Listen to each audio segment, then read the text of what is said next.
Welcome, everyone. This is your friend, the DN What If, here with another exciting fanfiction. Today, we're diving into the story of What If Deku Ran a Villain Café? If you enjoy this video, don't forget to hit that like button and subscribe for more fanfiction content just like this. Now, let's get started with the fanfic. Izuku thought that there's nothing worse than being told by All Might that he couldn't be a hero. But he certainly was wrong, as in front of him lies the lifeless body of his mother. Izuku is desperate to find any signs that she is alive, but is only met with a cold silence. Around an hour ago, Endeavor and a villain fought each other that resulted in the destruction of an apartment building. Their apartment building. Their home was destroyed to pieces, the roof collapsed in and flames lighting up the walls. At the time it started, he was out for a walk, unaware of the destruction and death that was happening to his home. He only has his phone and some money to buy at least 2 to 3 meals on him. What he arrived home to would haunt his dreams for months to come. After the ambulance came, everything became a blur to Izuku. He vaguely remembered riding in the ambulance with his mother's body, that he didn't eat or sleep at all, and the news that they couldn't save her. The Bakugus took care of the funeral and they even tried to adopt him. But as Auntie Mitsuki asked him that, his new situation came back into startling focus. If he lived in the same house as Kaase Bakugu, Izuku would rather die. So, after he said his last goodbye to his mother, he quickly escaped and ran as fast as he could. While he was running, his first tears broke free. How could someone's life be this miserable? This week is literally all of his nightmares combined. The first tear led to another tear, which led to the steady stream of tears falling down his face. He keeps trying to wipe them away with his hoodie sleeve, but it won't stop. He runs and cries until he's exhausted, but Izuku doesn't stop. He only slows his pace down to a walk. He doesn't know what time it is. He just keeps walking and keeps crying his heart out. He stops at a nice park and sits down against a tree when he finally decides to give in to his exhaustion. He pulls up his legs and buries his face in his arms. All the events that happened come back to him again, and a new set of tears are set free. He just doesn't know what to do with his life anymore. He got so lost in his head that he didn't see a person walking towards him. "Hey kid, what are you doing out here?" Izuku jumps as the person crouches down in front of him.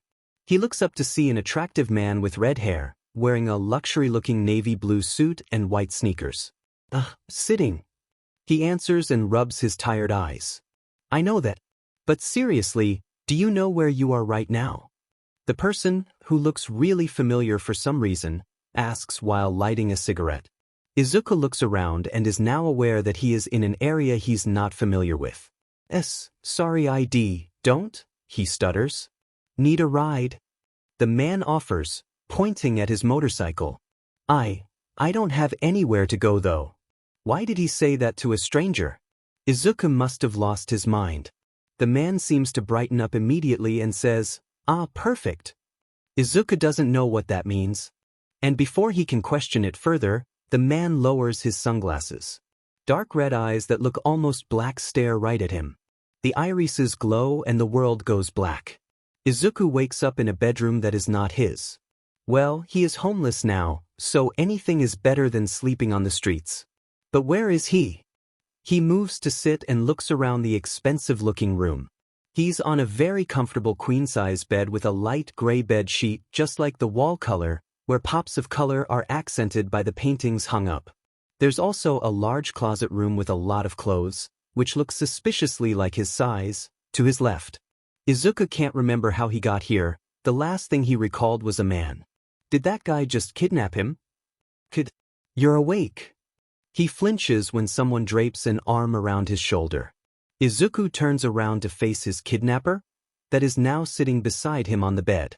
He was still wearing his sunglasses, but Izuku suddenly recognized his face. Mind heist? He blurts out. How can he not memorize the face of an upcoming superstar of villains? He's famous for becoming a mastermind that never fails a heist. Both police and heroes are having a hard time catching him. Some say that he's FANG rich, and that's why he was able to escape every time. Izuku thinks there is more to the story than just that. Wow, I'm flattered. You know so much about me. Oh, he mumbled again. I'm so glad I adopted you, kid. Now wait a minute. What is he talking about? What do you mean? You kidnapped me. Izuku responds and moves to get away but fails, the villain's grip too strong for him to get out of his hold. Mind Heist chuckles and smirks at him. I already checked your name, Izuku. He was startled at the mention of his name. You have no family, no place to stay, you have literally nothing right now. A wave of sadness crashes onto him. Why would he say that? Tears start forming in his eyes. Ah, bunny. Mind Heist says in a soft voice, squishing his cheeks. Izuku doesn't know what is going on anymore. Why would an A-rank criminal be comforting him right now? He was exhausted and the last thing he wanted was to be tortured by some crazy villain.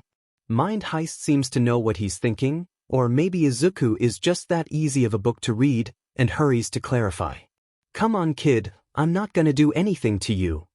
Wow, that's very convincing. That sounds really suspicious coming from me, he says after Izuku stares blankly at him. What do you want from me then? Izuku asks after a moment of tense silence. Well, let me tell you first that I used my quirk on you.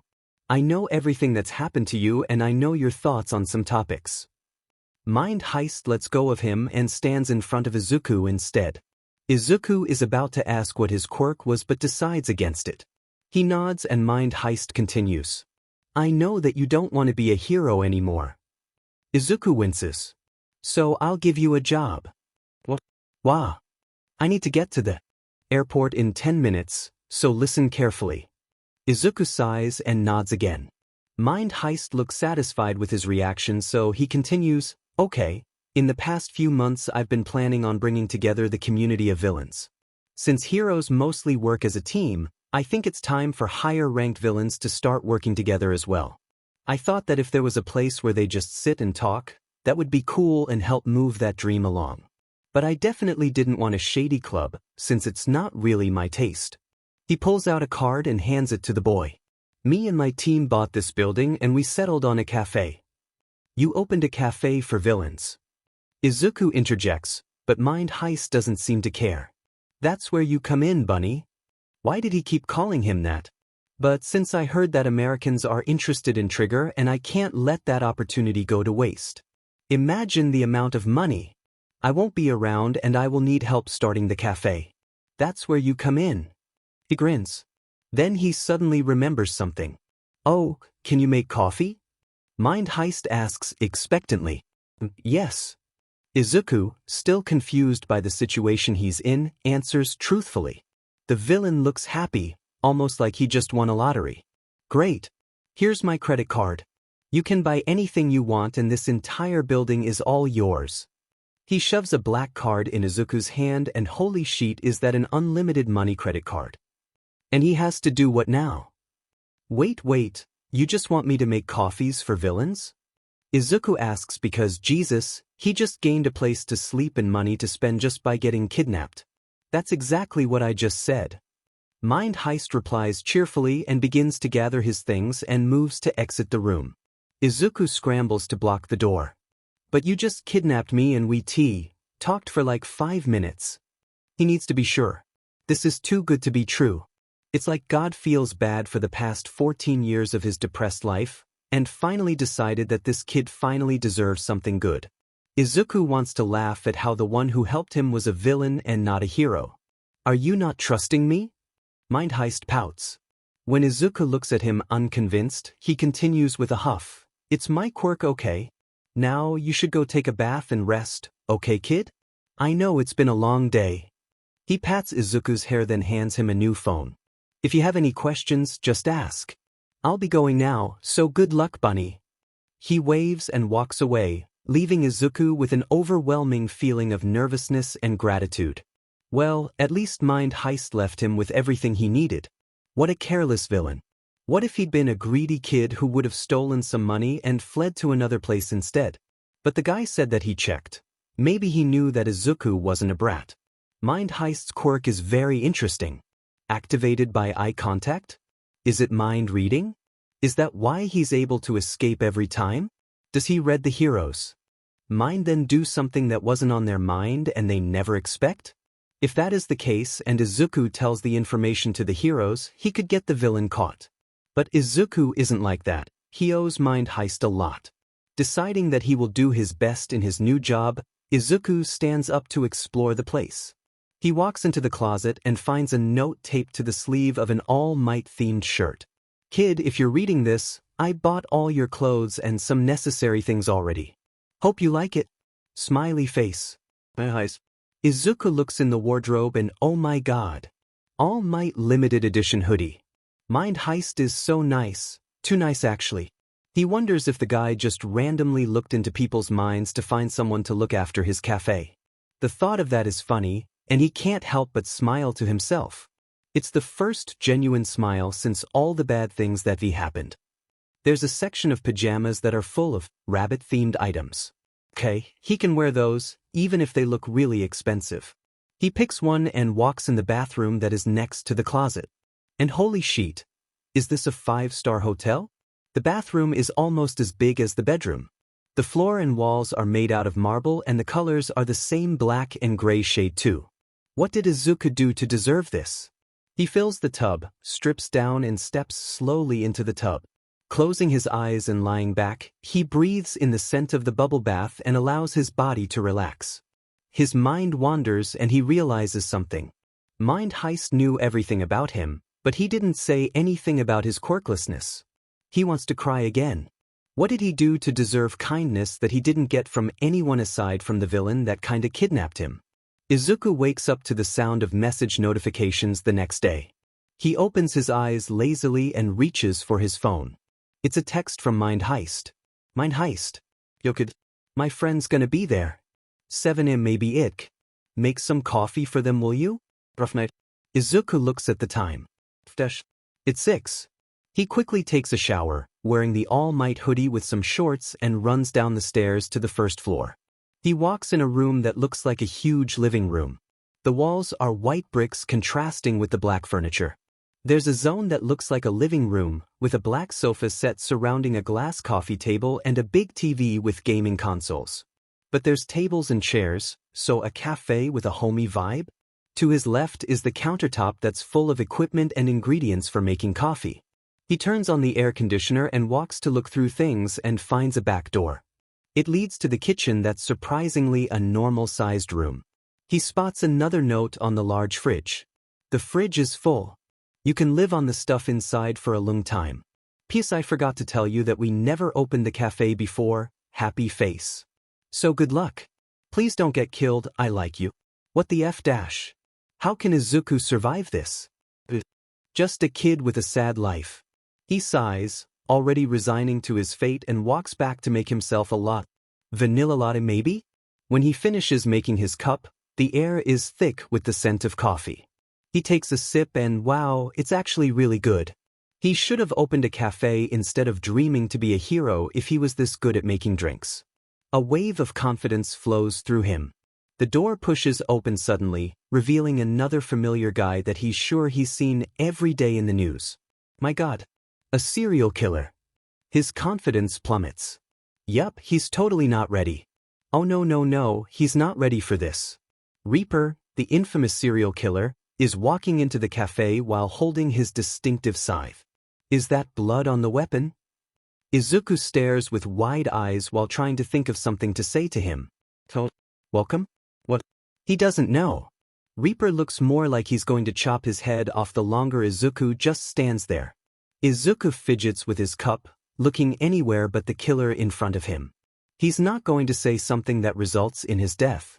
Reaper seems to think the same because now he's just silently watching him like a hawk. This is really awkward. Do you like? I mean, do you want coffee? Great job, Izuku. Now he will find you annoying and slice you into pieces. He sighs, accepting his fate, and takes another sip of his latte. Reaper still watches him, but finally says something. Iced caramel macchiato. You can't really judge a book by its cover. Izuku thought he would want something like plain black coffee because of the vibe he's giving. He wonders if the killer likes sweet things or not. Then he remembers that he is still standing there and hasn't said anything in reply. Oh, okay. He quickly goes to make the drink. He glances at his first customer. Can he call him that? Wait. Does he have to pay? Mind Heist didn't say anything about money, and he's already rich, so maybe Izuku just needs to make the drinks? Right? Reaper walks floats? Wait, what is his quirk again? Izuku watches him float around while he pours the espresso shots over ice. He snaps a picture of the drink when it is done with his new phone because wow. This is a piece of art. Hey! Izuku jumps at the deep voice and whirls around to find Reaper staring at him again. He scrambles to find a straw and hands the coffee to the killer. Hope you enjoy? His voice cracks at the end. My god. Stop being so nervous, Izuku. You just happened to lose your mum, got kidnapped, and somehow had to make coffee for villains, and now there's literally a killer in front of him. Yup, everything is fine. Yes, this is better than an orphanage. While he was talking to himself, Reaper leaves with a smile on his face, drinking the delicious drink. Coffee is pretty good. Where did you find him, BTW? Mind Heist. Oh really? What does that even mean? Mind Heist. I picked him up from the street, LMAO. Izuku's sure that Mind Heist said that today was the first day the cafe was open. But the amount of people that have come in is a lot. After Reaper leaves, people start pouring in. Most of them he definitely knows, but some look like normal civilians. And with how there seems to always be someone staying in the cafe with him, Izuku never feels lonely. He can get used to this. Even though he is really busy in the cafe, old habits die hard. Izuku always finds the time to write down all the cool quirks he sees every day. It's too bad all of his old notebooks are gone. Nowadays, he's not really scared of the villains anymore. Surrounded by them all the time, he forgets all about what they've done and just enjoys making them drinks. But when there's an opportunity for him to use his analysis skill, he can't help but utilize it. The villain duo, Umbra and Overcast, are regular customers, always bringing their work to do while waiting for their coffee. Today isn't any different. Izuku walks over to their table with their order and unintentionally listens to their ongoing conversation. Dude, you can't fight him. You know your quirk doesn't work on Wind Dancer Dash. Izuku cringes at the name. What a fake hero, only doing her job when there's a camera nearby. See, even Izuku-kun agrees with me. Izuku startles at the mention of his name and gives them a quick smile before he walks away. His hand itches with the urge to write them 20 pages of Wind Dancer analysis. Since there's no new customers at the moment, he might as well do it. He feels happiness wash through him when he starts writing all of the hero's weaknesses down. Wind Dancer craves attention, and it's easy to find videos of her fights. Izuku watches carefully as he picks apart her flaws while she's using her quirk. Always uses her left hand to control. Izuku doesn't realize that he's mumbling and that the villains around are starting to listen to him, or even that Overcast is walking his way. Hey kid, can I have an affogato? And the notebook you're writing in too. Izuku almost knocks his drink over when he registers what the villain said. He quickly pushes the notebook away. What notebook? He asks innocently. Overcast ignores him and jumps over the counter to read it. Oh, Overcast wa? No, that's just some, nonsense writing. He tries to snatch it back but fails.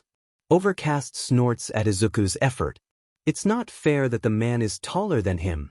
Izuku gives up and goes to make him what he ordered. He doesn't catch the villain's shocked face while they read what's in the notebook. Umbra, come here. Both villains whisper to each other while pointing to things in the notebook. Izuku comes back with the dessert and is confused by the look on their faces. What's wrong? Is it bad? He never let anyone read his analysis after all of his classmates called it creepy a while ago. Izuku, this is too good, what the F dash? Can we borrow this? Wait, they actually like it? They want to borrow it. Tries to hide his smile behind his hand and gives them a nod.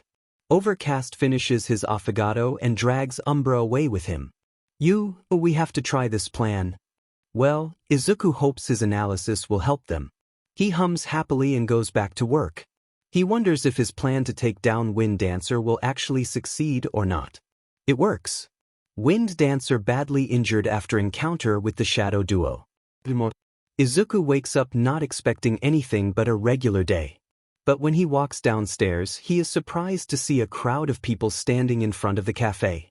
He quickly opens the door and immediately gets surrounded. What's happening? He panics, thinking of what he might have done, but no one seems to want to kill him. Instead, they all look at him like he's something unbelievable. One guy finally says, Overcast said that the barista in Mind Heist's cafe helped with the plan to take down Wind Dancer, so we came to see for ourselves. He trails off. Well, we didn't expect you to be a kid. A tall lady with bright orange hair says and walks towards him. She squishes his cheeks, then introduces herself. Look at you. So cute. I'm Honey Locust. Nice to meet you, kid. Who names themselves after a plant. Izuku nods but doesn't know what to do next. You guys want coffee? He offers and regrets it almost immediately because there's too many people. He sighs and gets to work when orders start pouring in. The group scatters around the room. He is reading the order paper when Honey Locust appears again. She lifts a briefcase and puts it on the counter with a loud thud, making Izuku jump. Oh my! You do look like a bunny. She laughs and Izuku turns bright red. She opens the case and he almost drops the cup he is holding. The briefcase is full of money and Honey Locust picks up a stack and throws it at Izuku. I trust Overcast and Umbra. They told me about you and I want to hire you for my project. She hands him a folder. There's a human trafficking ring around here and my underlings said that a group of low-rank pro-heroes are responsible for it. What? Heroes? Izuku can't believe this. Yeah. But even if they are low rank, they're pros, so we need your analysis on them. 1 stack of money for 1 hero, so you should do your job properly, okay? Izuku nods at the demanding voice. But that's a lot of money. How many people is that? He excuses himself to serve the coffee and to finally get a moment to think. He thought the villain community would be more vigilant. How can they trust a plan made by a 14-year-old kid? Well, maybe Mind Heist will be happy that Izuku is getting him a ton of money. He owes that guy a lot after all. He walks back to her and collects the money. Okay, so when will you? Don't worry, Bunny. I will be back to check on your progress next week. She kisses him on the forehead and ruffles his hair before she leaves, leaving Izuku embarrassed with what she did. And that's how months pass by. He has 2 jobs now, working in the cafe and doing analysis at the same time. All the villains that come to the cafe call him Bunny now, too. He heard someone say that the name spread around the underground pretty quickly because of the notebook that he gave to Overcast. He doesn't know if that's a good thing or not. He is writing the last analysis. Wow, all that work took almost 2 months, when Overcast walks in. Hey Bunny. 2 iced lattes please, he orders cheerfully and sits on the stool in front of the counter. Sure. Izuku replies and moves to make the coffee. How's your project? You know, Honey already planned the attack dates, Overcast said absent-mindedly while reading something on Izuku's laptop. Already? How can she know when I finished? But you didn't even notice. She sends someone to check your work every day. What? That's why he felt like someone was watching him. And today it's my turn. You're almost finished, right? Overcast looks at the stack of papers on the table. Why, yeah, you can collect them today. He puts down the coffees and quickly finishes the last page. Overcast studies his face quietly for a moment before saying something that makes Izuku want to hide in a hole and die. You should come too, Bunny. Why would I go with you guys? He whines and bangs his head on the counter.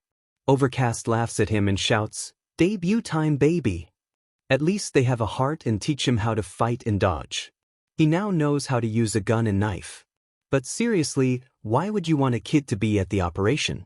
Honey, she told him to call her that, also said Mind Heist has wanted a group activity for villains to get together and bond so they have more of a chance when dealing with heroes that work in a team. So that's how Izuku finds himself dressed in a black hoodie, sweatpants, and a face mask, sitting on a rooftop with Reaper.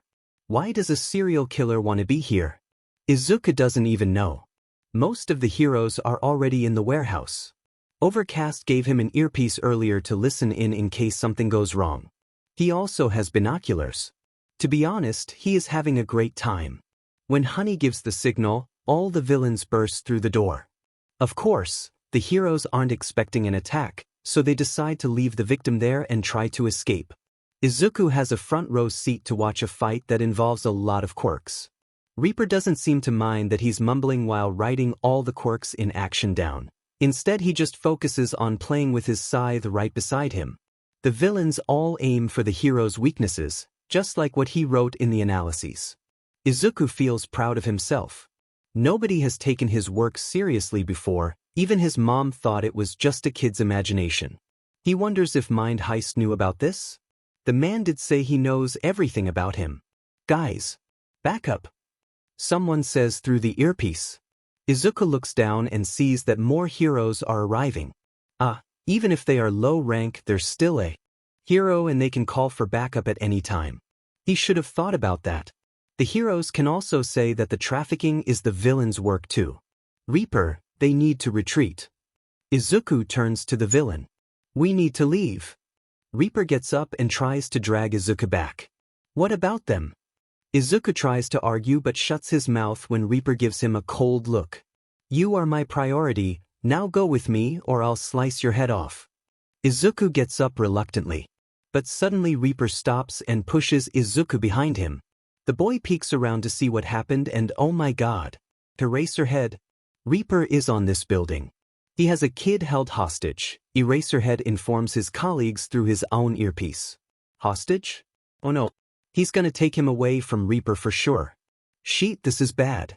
He hides behind Reaper and tries to reach Overcast on the earpiece. Overcast? Eraserhead is going to take me away. Izuku whispers, hoping he can hear him. Damn it. Hold on, Bunny. We're pretty busy over here. Umbra, come on, Dash. Welp, the situation is really bad right now. Think, Izuku. What can you do to help? He looks around, hoping to find something to help them escape. He spots a crate that is full of weapons next to the back door of the warehouse. Izuku recalls every face of the villains and tries to think of the suitable quirk to make an escape plan. Of course it's them. After he makes a plan, he walks away from the fight between Reaper and Eraserhead but still stays on the rooftop. He looks through the binoculars to spot the person he needs. Honey, stay still and look east of you. See that crate? Use your vines to hold the smoke bombs up in the air, but don't let the heroes spot you. Spread them around the area. Overcast, when Honey pulls the pin, you're going to make the smoke as black as you can. And make it quick. Umbra, you need to get high, climb up the wall to your right. You can make a quick escape from there.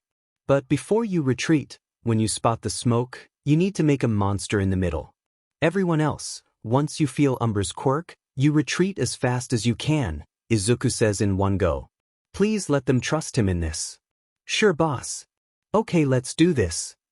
He hears through his earpiece and he feels relieved. All right, Honey, in 3, 2, 1, drop it. Izuku watches the smoke bombs fall to the ground, creating a smoke screen that surrounds the area. Overcast's quirk spreads everywhere, making the smoke as black as possible. He hears chaos down there and hopes everything will work out. He feels someone lifting him up and almost kicks them in the face, but luckily Reaper catches his foot and glares at him. Sorry. Izuku squeaks and lets Reaper carry him over his shoulder. Reaper jumps down the building and dashes away from the scene. Izuku almost pukes just from him jumping around. When they are far away enough, Reaper puts him down. I won't come with you again. Izuku sobs out, the adrenaline finally dying down and just now realizing how dangerous that was. He should have stayed at the cafe. And now he can't stop crying. Reaper looks at him and snorts. How dare he? Izuku can't remember how he got back to his place. Maybe Reaper pitted him and continued to carry him back. How nice of him. He can't believe what happened yesterday either. Izuku promises himself to never get involved in anything like that again. He takes a long shower and walks down to make himself a cup of coffee. He is met with almost everyone from yesterday sitting around the seating area. They all turn to look at him when he steps in, and Izuku blinks. Suddenly he finds himself in a group hug with a lot of hair ruffles. Bunny, you're amazing. You saved us all. Thank you. We're so glad for you, Bunny. You should be proud of yourself. Many praises are said to him and Izuku can't help it when he bursts into tears.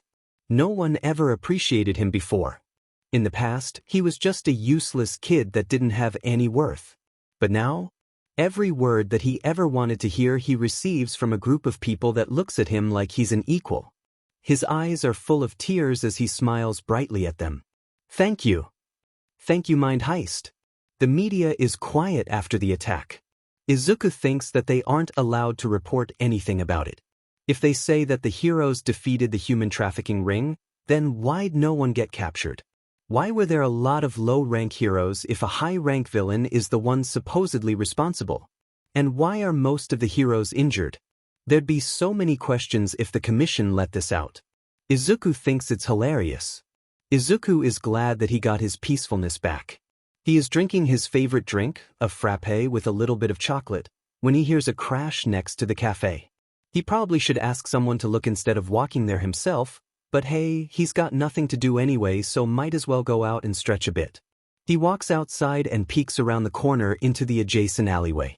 What he doesn't expect to find is a body covered with scars, lying face down on the ground. Unmoving. So he does what anyone in this situation would do. He screams. Izuku is pretty sure that he screams really loud because when he stops, everyone in the cafe had come out to see what had happened. What happened, Bunny? Who do I need to kill? Why'd you scream? Izuku's trembling hand points at the body on the floor. All eyes turn to look in that direction. Even with additional loud noises, the body hasn't moved at all. Izuku examines the guy. Spiky black hair, wearing a long coat with black jeans, and body covered with purplish burn scars.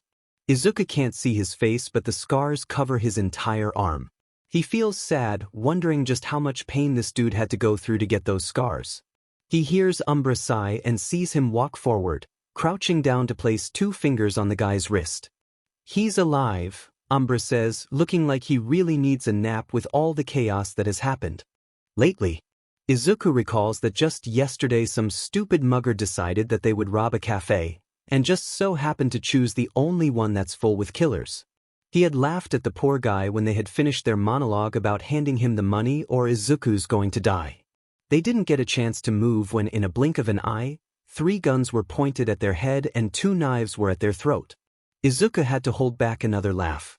He didn't want this poor guy to die, so he shared a glance at Umbra. Umbra actually acts like a caretaker even if he won't admit it. He always took care of any problems in the cafe, which Izuku is very grateful for.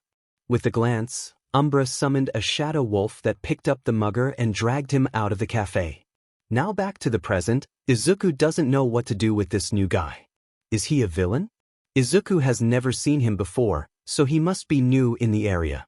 Recently, Izuku started to go out around the area. The city he's in is surprisingly a friendly villain zone. He heard about it before, an area where there's no heroes patrolling at all. The government let them be because the whole city ruled themselves and never caused any trouble.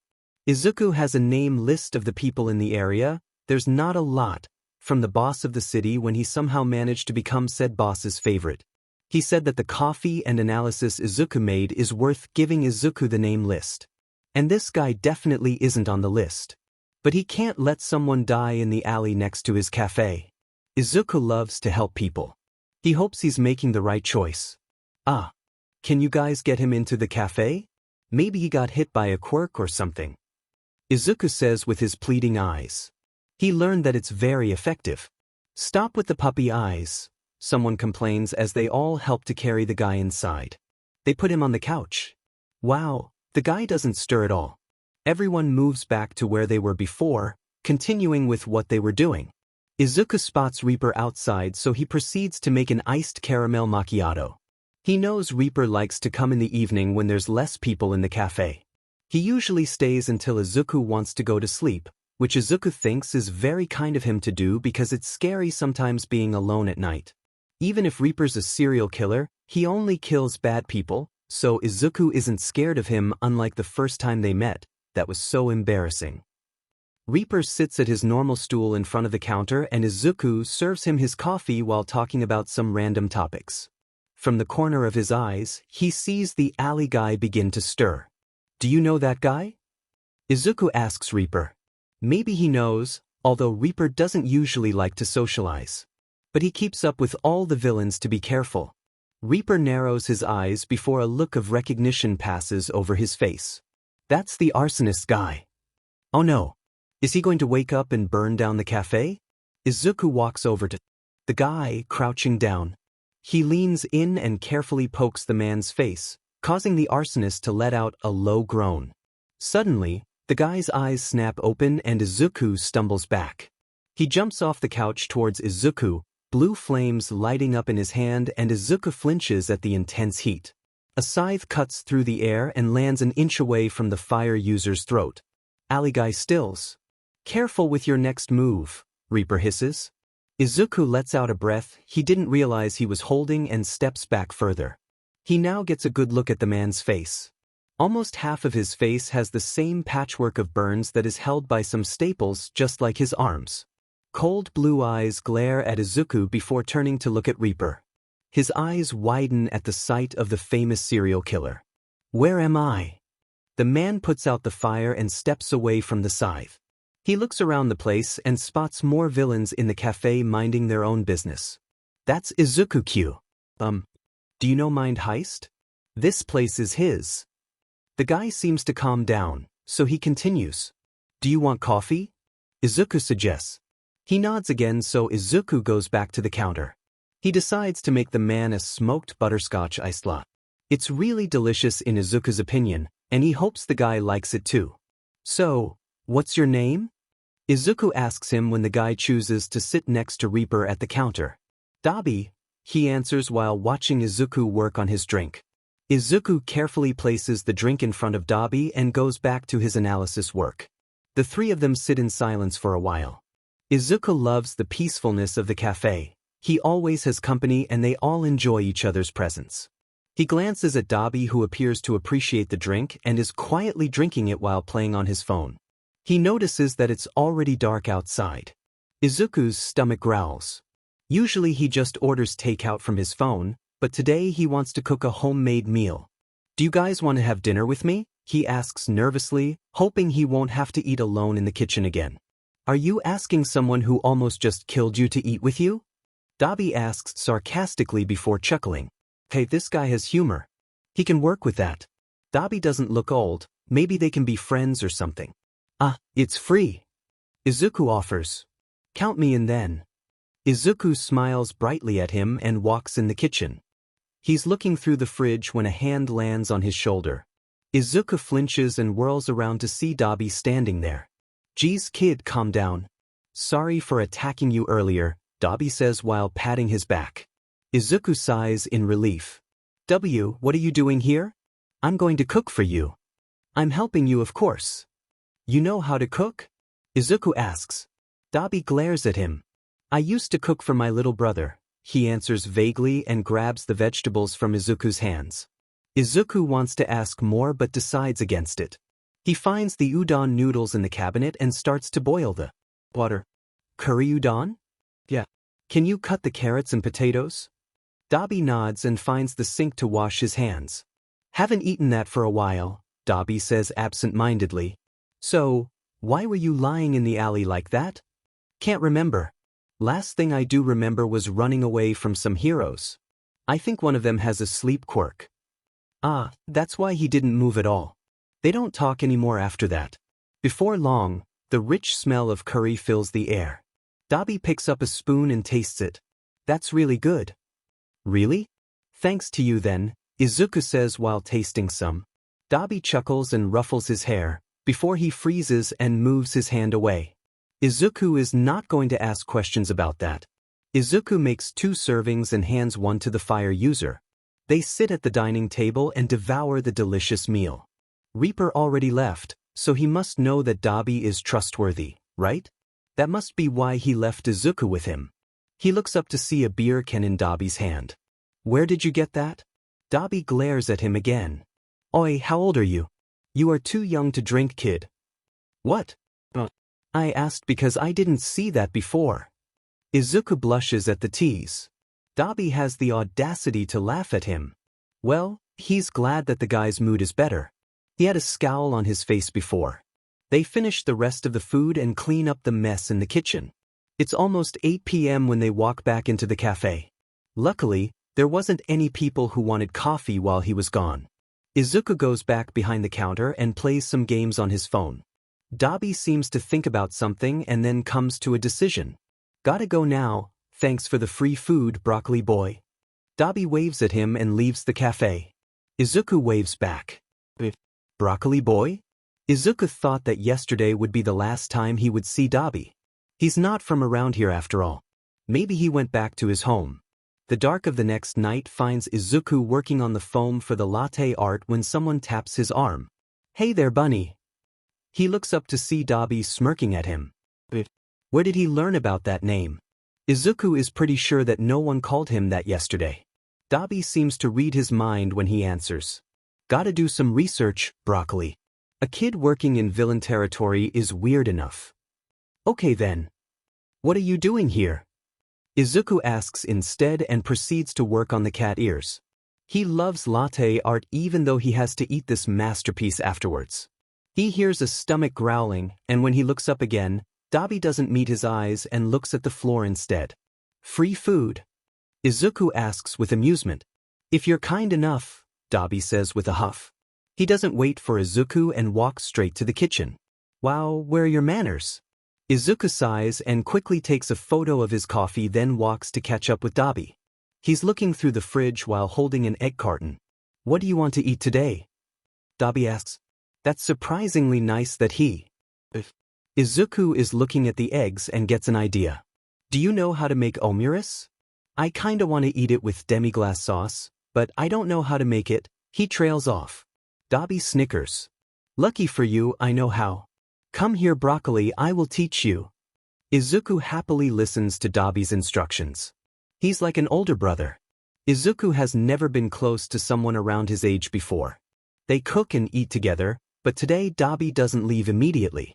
He sits on the stool and watches Izuku make coffee. They make small talk and Izuku feels delighted.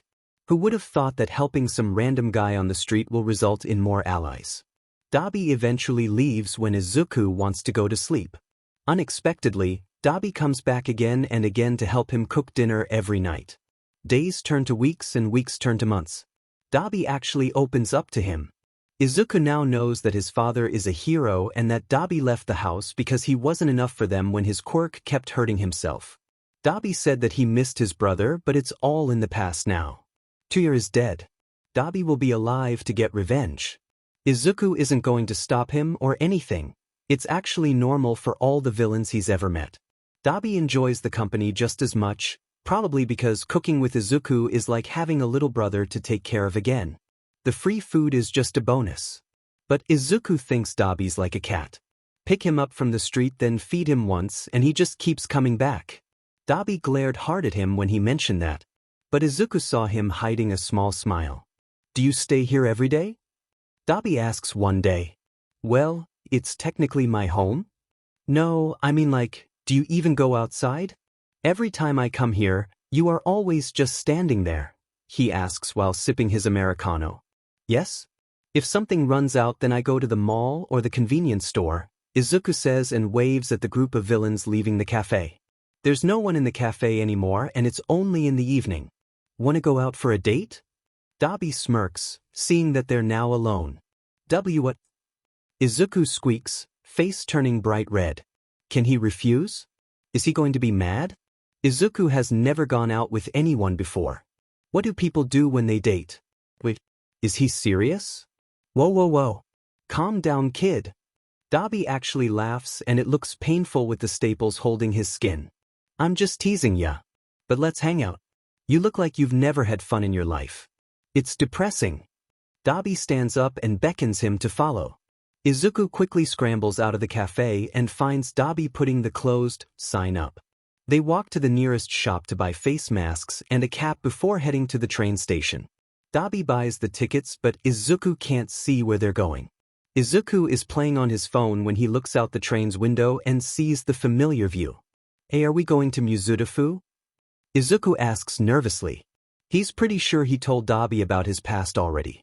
Dabi ruffles his hair and says kindly, "Don't worry, we aren't even going to go near the area." They end up in a very large shopping mall. Luckily, Izuku brings Mind Heist's credit card. They find the most expensive restaurant and order a lot. Dabi says that since Izuku never used the card that he should spend a lot today. Izuku hopes that Mind Heist won't be mad at him later. They watch a movie and walk around looking at the different stores.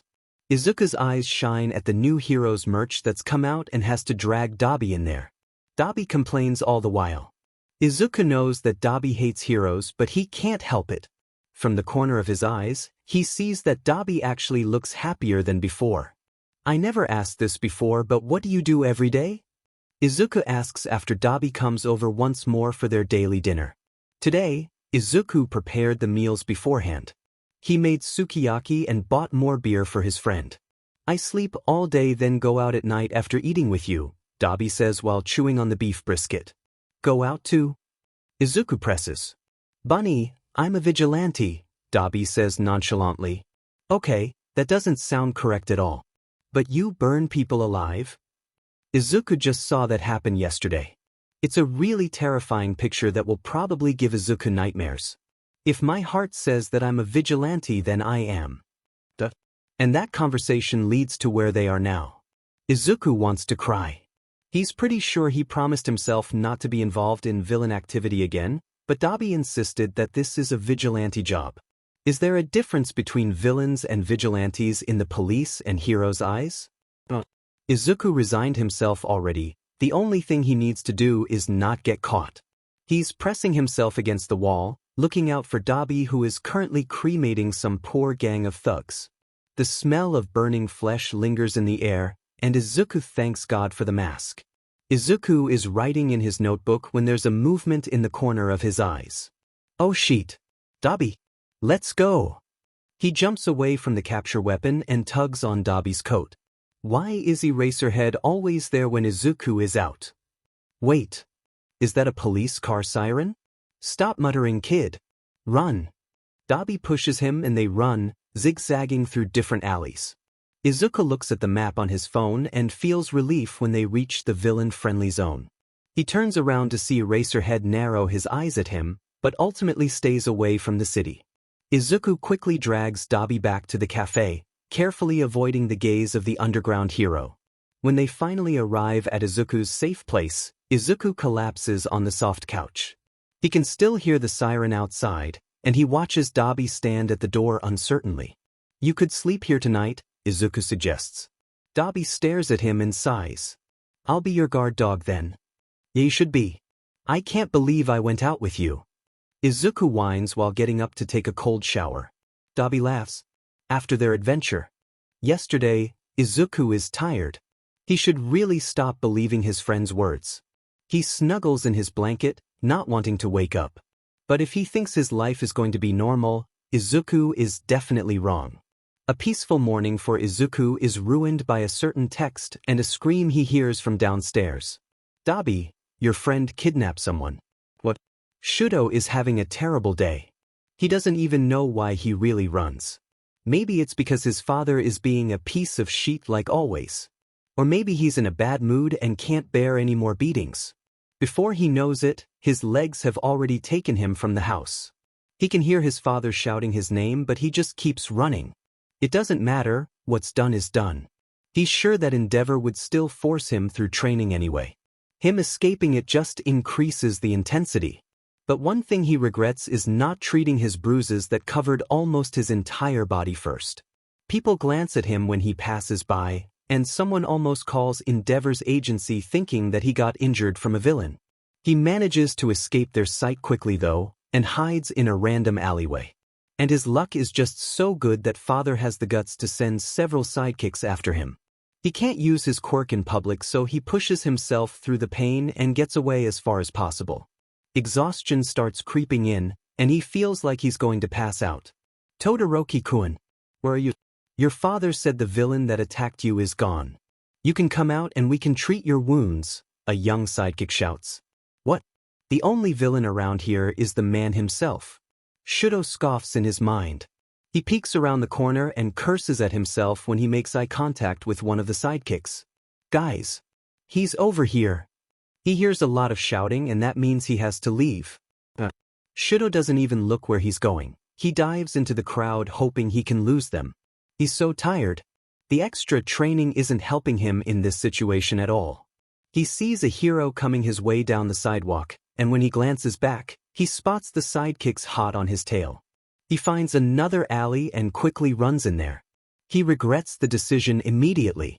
He faces a dead end. Whirling around, he sees that he is indeed trapped. The brown-haired sidekick frowns at him. "Why do you run, Todoroki-kun?" she asks him while trying to contact someone else with the tablet on her arm. He doesn't answer, instead leans on the wall, panting heavily. His vision starts to blur slightly, and he can't force himself to move anymore. Then he hears a weird conversation from who the sidekick contacted. "Hey, we need to leave this area right now." "But what's going on? We're in the zone. I don't want to die. We're already breaking their rules." "What zone?" "Yeah, what zone are they talking about?" He ran for a long time, but he didn't look at which direction he went in. "The villain arg.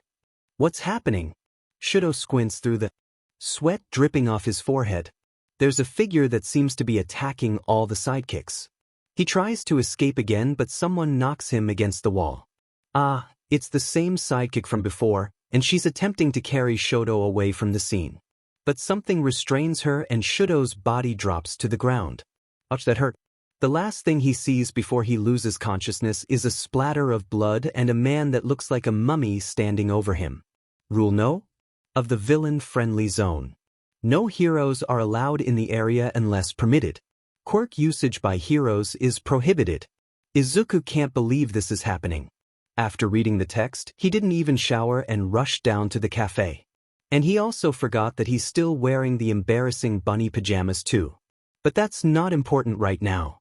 In front of him lays a boy that he's pretty sure he's seen every day on the internet, wrapped by Pharaoh's quirk and out cold. Todoroki Shuto, the famous golden boy of the number 2 hero Endeavor. Izuku hates him. With a perfect combination of quirks and Izuku's sure that's from a quirk marriage. Come on.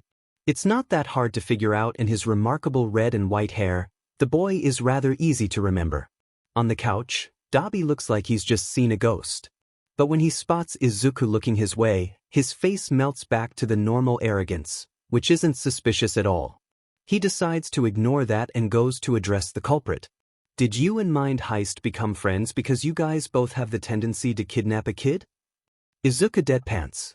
And the answer to the question is definitely yes, even before Pharaoh puts the marker to the whiteboard.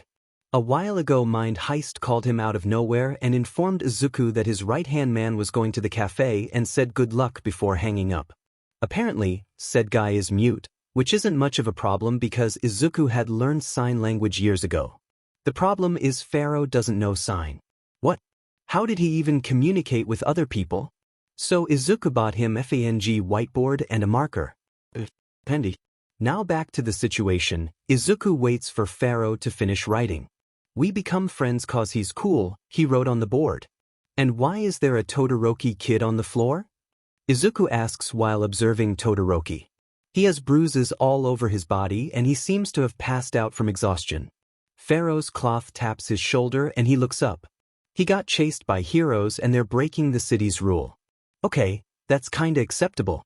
But shouldn't we be careful who to bring in this place? What if he escapes and tells all the heroes about the villains in here? And why was this guy getting chased by heroes anyway? Is he in danger?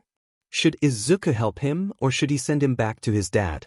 "Bunny, you're mumbling," Dabi says and gets up from the couch. He doesn't even look at Todoroki as he walks past him to go to the stairs instead. "I'm borrowing your bathroom." That leaves Izuku to deal with the situation by himself. He sighs, thinking of the worst-case scenario that could happen if Todoroki wakes up. The villains can't bring him back because they would totally get in a fight with the heroes. No one would believe that the bruises didn't come from the villains. Well, Izuku could be the one who brings the guy back, but he has a lot of coffee to make. You know what? Just leave him on the couch and take care of the bruises. "Do you want some coffee?" Pharaoh writes down flat white on the board, then uses his quirk to lift Todoroki onto the couch. He then sits on the floor next to Todoroki after finding the first aid kit and treats his injuries. Izuku leaves to brush his teeth and wash his face. When he comes back, The villains are already pouring into the cafe and Izuku becomes just as busy as previous days. All the villains look at Todoroki in confusion, because why is there a hero's kid here? Almost everyone asks Izuku that as well when they order. Izuku can only smile nervously at them and point at Pharaoh. Yes, that's the one in charge. Then Dabi finally comes down. If he had spent any more time up there, Izuku might have thought that he was going to steal all the valuables. Dabi stares at Todoroki for a long time with an unreadable face. He frowns slightly and walks back to Izuku. He grabs the cappuccino on the counter and moves to exit the cafe. Wait. Where are you going? Izuku calls after him. What do you need me for, huh? Emotional support? Izuku tries. Dabi actually snorts at that, but he seems like he really wants to leave. You usually don't have anything to do anyway, Dabi. Izuku whines before glancing at the unconscious Todoroki. Is it because he's here? Dabi's acted weird and uncomfortable ever since Todoroki showed up. Maybe he just doesn't like Endeavor? Dabi looks at Todoroki, again, then at Izuku's puppy eyes. He sighs in exasperation because he doesn't have anything to do, just like the kid said. Why is the kid always right? And Todoroki shows us that moment to shift and slowly sit up. Everyone in the cafe stops what they're doing and all eyes turn on Todoroki. Dabi tenses next to Izuku, eyeing the door firmly. Todoroki opens his eyes and panics at the unfamiliar place he's in.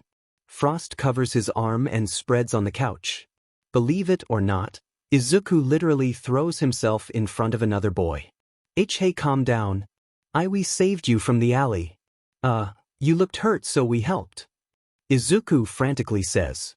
He holds up his hands to say that he's not going to hurt him. Maybe thanks to the bunny pajamas he's currently wearing.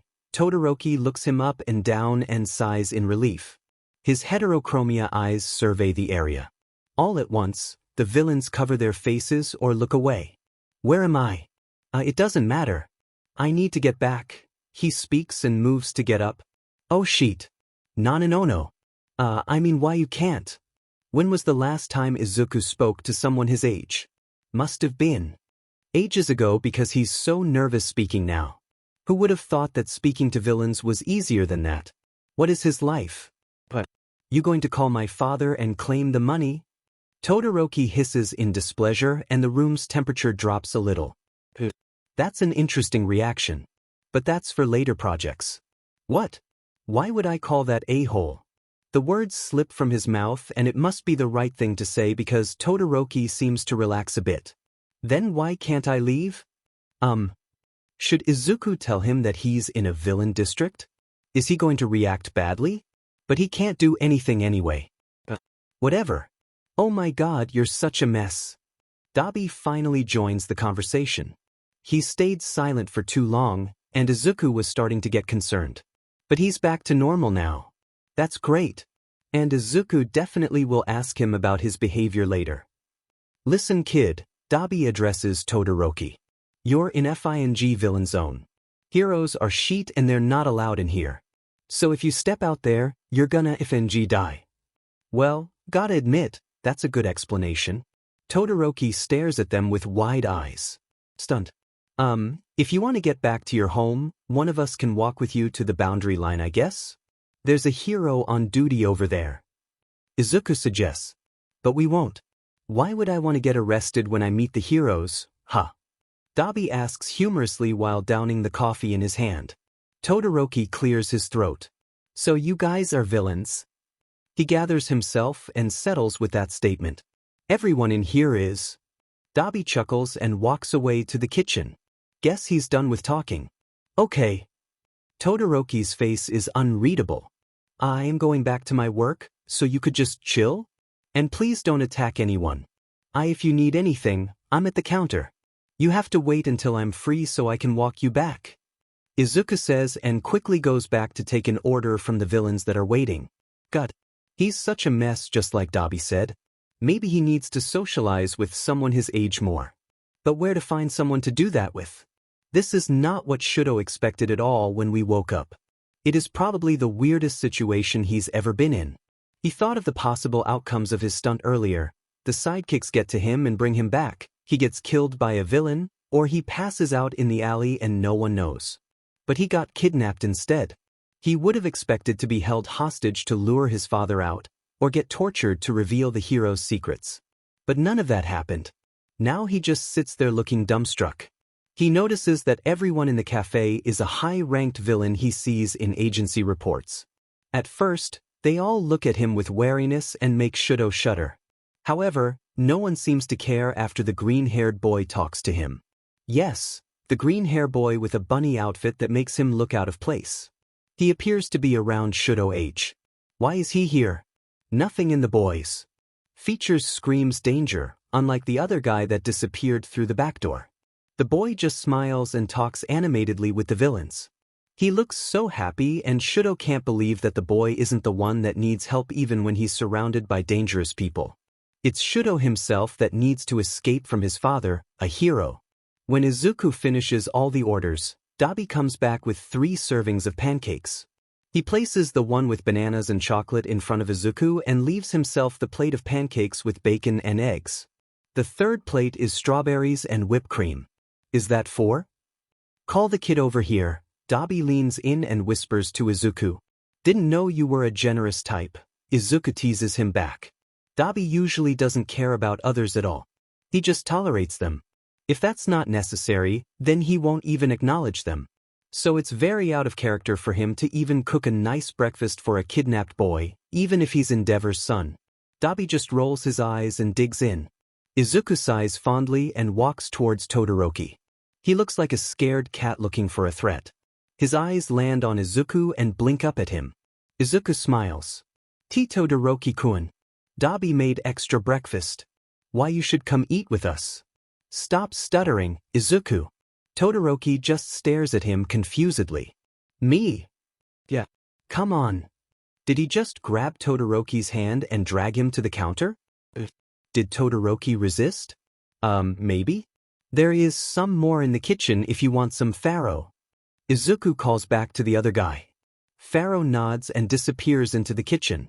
He pushes Todoroki onto the stool next to Dabi. Dabi just side-eyes him before going back to eating. Izuku sits behind the counter and takes a bite of the pancakes. Todoroki looks like he can't believe what's happening. He carefully picks up the fork and eats quietly with them. Izuku pretends not to see the tears in the corner of Todoroki's eyes. Shuto doesn't know how they know this is his favorite food. Maybe it's just a coincidence. Tuya always made him pancakes with strawberries and whipped cream when he was still alive. God, he missed Tuya. After eating and cleaning up the plates, Todoroki just sits there playing with his phone and Izuku goes back to work. Dabi surprisingly hasn't left yet, even though he acted like he wanted to run out earlier. He glances at the clock and thinks it's time for a lunch break. Todoroki-kun, let's get you back. Izuku puts on his mask and a hat. Why do you need to cover your face? Todoroki asks. Izuku chuckles. I'm kinda a missing kid? Oh. Yeah, let's go. I need to come back before there's too many people in the cafe. They walk out together. Izuku is sure that Dabi can take care of the cafe while he's out. He just hopes that the guy won't burn down something, or someone. They pass more villains along the street. They all look at Todoroki in surprise before ignoring him and greeting Izuku instead. Cute outfit, bunny. Oh shit. You forgot to change. You seem to be familiar with the villains, Todoroki suddenly says, making Izuku jump. Well, I've lived here almost a year already. Are you a villain? Not really. I'm just working for one, Izuku explains sheepishly. Todoroki nods at him and they walk in silence together. Todoroki looks like he's in his own world, thinking about something. Then he decides to tell Izuku something. You look happy here. I guess? It's better than my life before this. Surrounded by villains, but he has a better life than you, Shuto, Todoroki mumbles. Izuku doesn't quite catch it. They're almost at the boundary line when Todoroki stops him. Do you know what a quirk marriage is? Izuku is speechless when Todoroki is done with his story. Why are you telling me this? I just wanted to tell you. Maybe you can use that? I don't know, taunt him when you guys fight him or something. He trails off and scratches his neck unsurely. It's a thank you for your hospitality, I guess. Ah, Todoroki-kun. It's okay. Izuku pats his back. Todoroki just looks at him warmly before his face becomes emotionless like before when he spots someone at the boundary line. Endeavor. And he looks sad as F-. Todoroki just sighs and turns to Izuku one last time. Can I have your number? What? Really? Oh my god. Did he just make a friend again? Todoroki is going to be his first contact that is the same age as him. He quickly adds the boy's number to his phone. See you later, Todoroki-kun. Izuku waves at him. He doesn't want to walk closer to the line. Who knows what Endeavor could do with that little distance? Todoroki walks away dejectedly. Then he remembers that he forgot something important. He didn't get the boy's name. Strangely, nothing happens the whole next week. Everything is perfectly normal. He wakes up, makes a lot of coffee, then goes back to sleep. Dabi stays at the cafe now, and Izuku doesn't mind at all having company. Reaper and Pharaoh also visit daily. But, of course, normal is not a vocabulary in Izuku's life. He is playing a game with Dabi on the PS5. Mind Heist actually sent it straight from the US. When he gets a text from an unknown number. Texts always come with trouble, doesn't it? Unknown number, can you come and pick me up? Who's this? Unknown number, Todoroki. What the F-? Why does he want to come back? Wait, is it okay for him to be here again? But he's kinda Izuku's friend though. Even if the guy doesn't even know his name. What are you muttering about, Bunny? Dabi asks from beside him. Dude, your brother... I mean Todoroki texted me. Izuku wants to laugh at the face Dabi makes. He cornered him a while ago and asked if he's Todoroki to ya. With Dabi's weird behavior when Todoroki was around, how he once said that his father was a hero, and the story from Todoroki himself, it wasn't hard to figure out. Izuku is 100% sure that Dabi is Tuya. Even if the guy denies it, evidence is everywhere. Anyway, please shut up. What does he want? Alright, I won't annoy you anymore. Todoroki wants to come here? He said to come pick him up. Izuku shows him his phone. Huh. He must be bored or something. Go get him then. I'll prepare dinner for us. Wait, is it okay for him to be here? Izuku asks uncertainly. You know what? Just ask the boss for permission for the kid to come when he wants. Exchange that for Endeavor's family secret. Done, Dabi says nonchalantly, then drags Pharaoh into the kitchen to help him. Fine, Izuku texts the city's boss, then runs to meet Todoroki. The boy looks fine and gives him a small smile when Izuku approaches. What are you doing here? Izuku asks him, because why would he even come back? Dabi said it would piss the old man off if I just ran away. When did they even meet? Then what would you do if Endeavor starts looking for you? I actually need a favor from you. I can pay you. My father is at this location and, can you have him injured? You want to send villains after him? If they're not busy then yes. Well, that's a benefit from having a friend that associates with villains. And my name is Midoriya Izuku, since you forgot to ask. Oh, nice to meet you? When they're back at the cafe, they ask everyone in the room to go hunt down Endeavor. After they leave, the only people left are Dabi, Pharaoh and them. There are various types of soba on the low table in front of the couches. Todoroki stares at Dabi with wide eyes when the villain gives him Zaru soba. Izuku gets a kitsune soba from Pharaoh. What do you mean you guys meet almost every day? Izuku exclaims. Todoroki said that he sees Dabi around the area that he is in, isn't that stalking? And that he just hangs around to mess with Endeavor. Like, trips him with a thin rope, pushes a bucket of water to fall on him and many other things. And how can he leave Izuku out of the fun? It's personal revenge, all right? This kid just happens to be around, Dabi says as a lame excuse. Yeah, of course, Tuya. Dabi glares at him like he read Izuku's mind. Izuku just giggles at him. Yes, I'm holding your biggest secret. Pharaoh places his whiteboard on the table. Isn't tomorrow the UA entrance exam? Todoroki slurps his cold soba, then he answers. Yeah, that's why I need my father out of commission. I don't want to be recommended by that man. After a few more slurps, he adds, I want to get in on my own. Even without his quirk. Here comes the classic phrase. But it's your power, Todoroki-kun. Izuku argues. Do all the Todorokis have the same problem? Like you don't like your own quirk. Izuku already had a conversation like this with Dabi many months ago. But no. Listen, your dad's quirk is Hellflame, and yours is half cold, half hot. Even the name is different. Someone snorts. But seriously, the quirks of you and your parents don't matter and are not the same. You should make it your own because it's yours, not Endeavor's or anyone else's. The only thing he can be is your dad, not the controller of a quirk that isn't his own. That's kind of rambling, but he should get the point, maybe? They all stare at him. Jaws dropped. While Pharaoh writes on the board. Oh. Let me think about it. Izuku is pleased with his reaction. Dabi just stares at his hands, thinking back to that time Izuku said almost the same thing to him. Dabi chuckles to himself and unintentionally lights a fire on his palm. And that's a mistake. Todoroki must be really oblivious if he didn't connect Dabi's personality and knowledge of his favorite food, or how he knows what Endeavor likes to do that isn't in the public information, to his lost brother. Well, guess the blue fire did the trick. To ya? F-.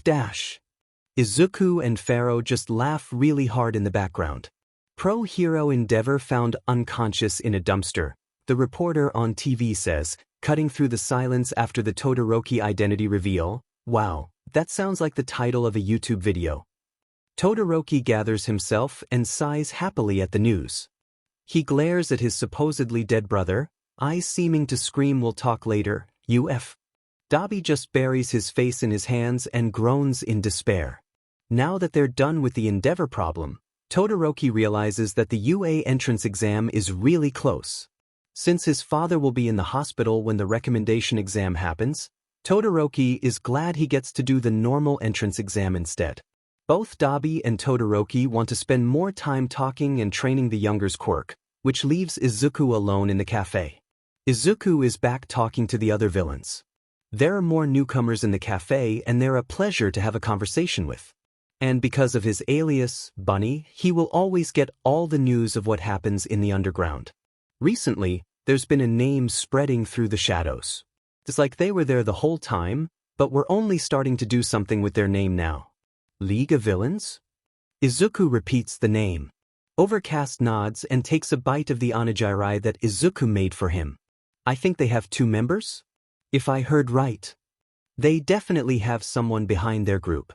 But since they haven't done anything big yet, we're just gonna watch and cheer for them from afar. Overcast's friend, who Izuku doesn't know the name of and who hasn't even bothered to introduce themselves, says. Do you think Mind Heist got the idea to form a group from them? You said that the League has been there for a long time, Izuku asks. Maybe, I don't know. As long as they don't fight with us then everything's fine, Overcast says absent-mindedly. Izuku shudders at the thought of 2 powerful villain gangs fighting each other. The government would probably send all the heroes in the country to try and stop them. My friend said they're recruiting, someone says from the couch. Recruiting? Be careful when you're out, Bunny. Might not be nice like us. The League of Villains left his mind quite quickly. Even with research, he doesn't know who the members are. Well, if they appear, Izuku won't get to meet them anyway. Izuku is currently alone in the cafe at 5 in the morning. Why is he awake? A nightmare. Even if he's escaped hell already, the past never dies. He is making a white chocolate mocha when someone walks in. The person's entire body is made out of a dark purple mist except his eyes, which are a glowing yellow. He wears a suit that makes him look like a bartender. He's so remarkable. Why has Izuku never seen him before? Izuku wonders what his quirk is. Is his quirk similar to Overcast? Hi. What would you like to drink? Izuku smiles and asks him. I apologize if I'm bothering you, it's early in the morning after all, the man says politely and bows a little. It's okay. I happen to be awake so I'm just hanging around here. Okay then. Can I get a pumpkin spice latte, chai latte, and a cappuccino please? Izuku nods at the order and gets to work. The guy stands there observing the area. It's really quiet so Izuku tries to have a small chat with him. So, mister? What's your name? I mean your villain name of course. I've never seen you around before, he asks nervously, hoping the guy won't get annoyed at him. You can call me Kurogyri. Kurogyri seems to consider something. And what's your name, young one? Oh, my name is Mito, I'm Bunny. Izuku introduces himself. Yellow glowing eyes widen a bit. You're the famous analyst, he states. Izuku blushes at that. He's still not used to the fame. That day when he was able to make a plan under a stressful situation that allowed all the villains to escape spread literally everywhere. Even the heroes are trying to find the strategist behind the plan. Well, both that and the analysis he did, but no one really knows where he is except the high-ranking villains. Well, kinda. Say, Bunny, do you accept commissions? Kurogyri asks him. Izuku's not sure about that. People usually want him to go with them to their bases to work, but since he's still a kid and they're all villains, he prefers to work in the cafe instead. Like the analysis he does every day. I can't go with you if that's what you're asking. I'd rather receive a task from you and work here, Izuku explains. There's so many people who want him to work for them in their base, almost commanding him to really. But Reaper threatens them away. You might change your mind. Anyway, do you mind answering a strategy question? Izuku pretends not to hear the first part. Go ahead. You want to defeat a really powerful enemy, and you have a weapon to kill him. But there will definitely be a group of people wanting to intervene. What would you do with them? You can't use the weapon that you were using to defeat the target, Kurogyri asks. HM? That's a really open-ended question. What kind of prevention? Do you want to kill or? Original plan is to scatter them to different locations that are full with our army. Izuku thinks about that a bit. How good are they? Kurogyri seems confused with the question. The enemies that you scatter, how good are they? If they are skilled enough, your people can still lose even with a greater number. Then Izuku adds, or you can change the location of where you send them to places where they face some difficulties. Like, if you have a shark mutation quirk team, you could send someone with a fire quirk to them in a water area or something. Izuku's voice devolves into mumbles, but Kurogyri listens to him intently. That's very wise of you, Kurogyri admires. Not really. Izuku scratches his cheek sheepishly. He finishes the coffees and hands them to Kurogyri. And Kurogyri opens a portal. A portal? That's so rare. Teleportation quirks are just so fascinating. It's not every day you see one.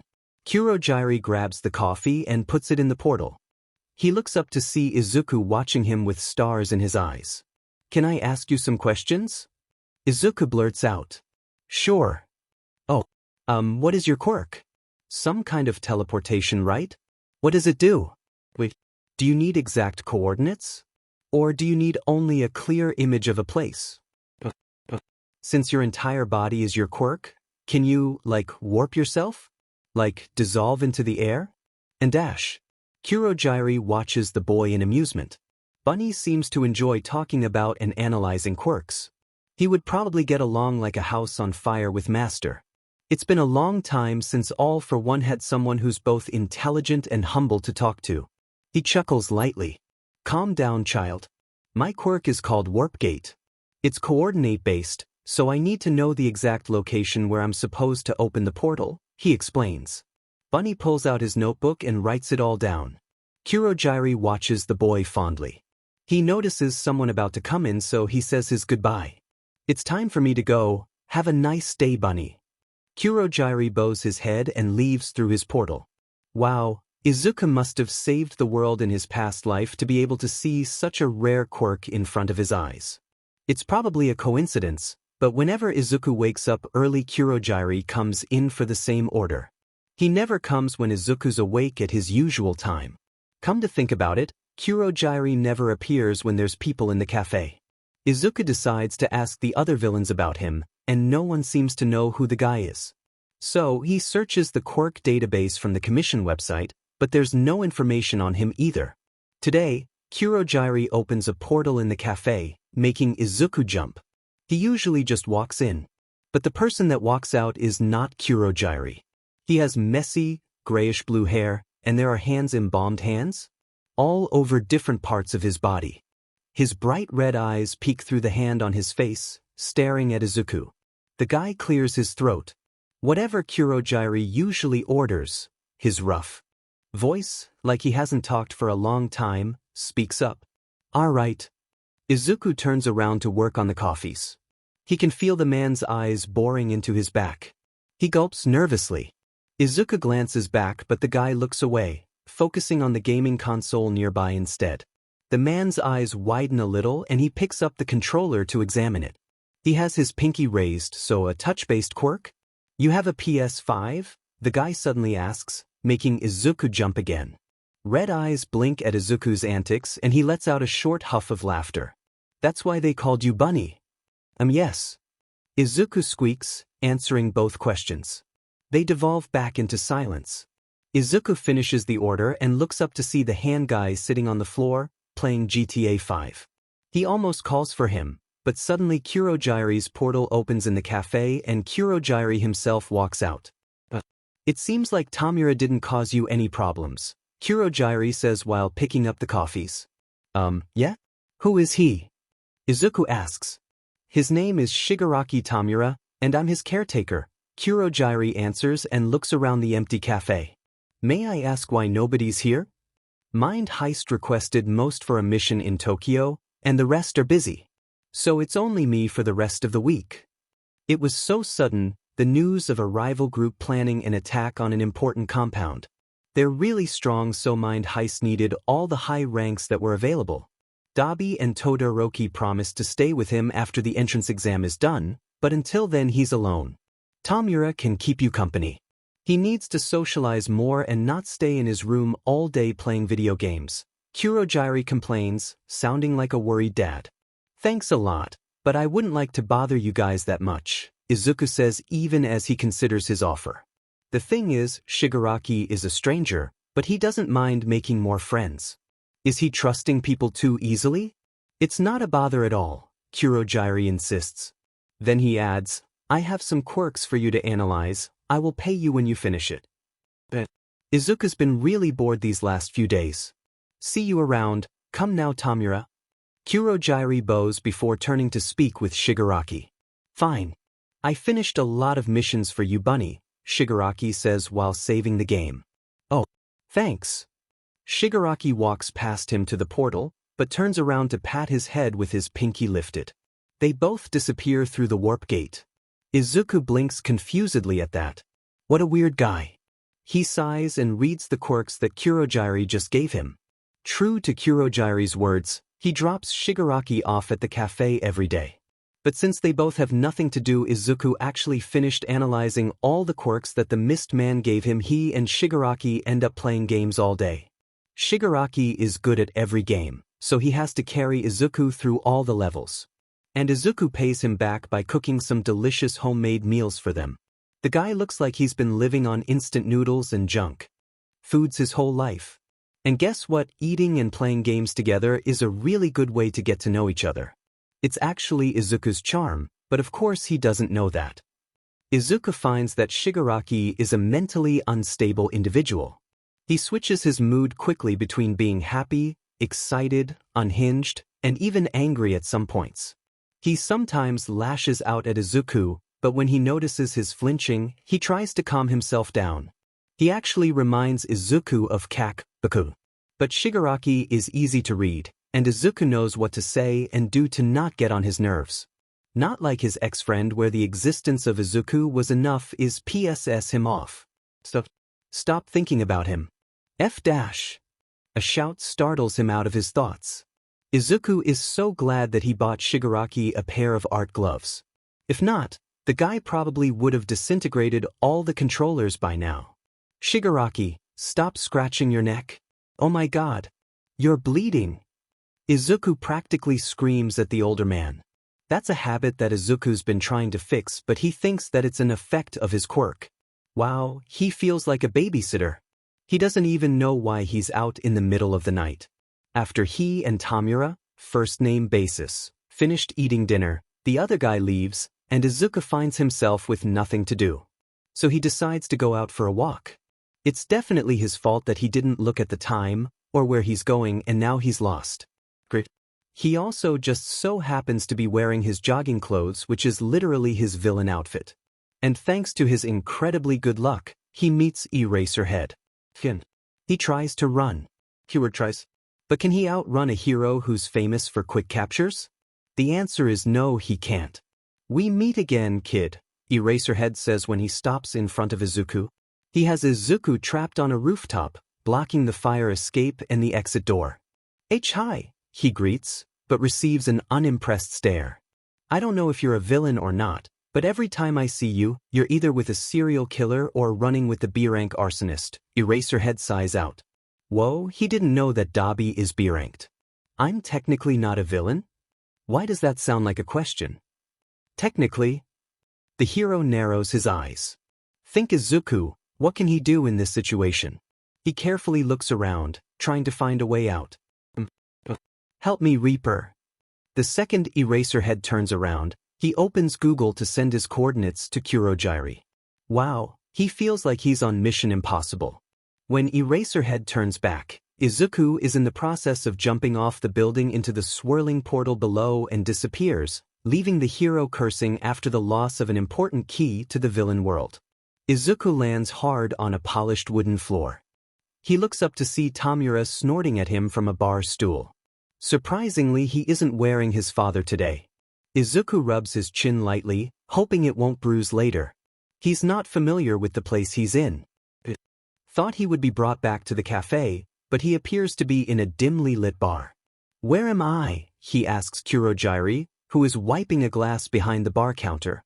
I would love to say that you're in my bar, but my master wants me to say something else.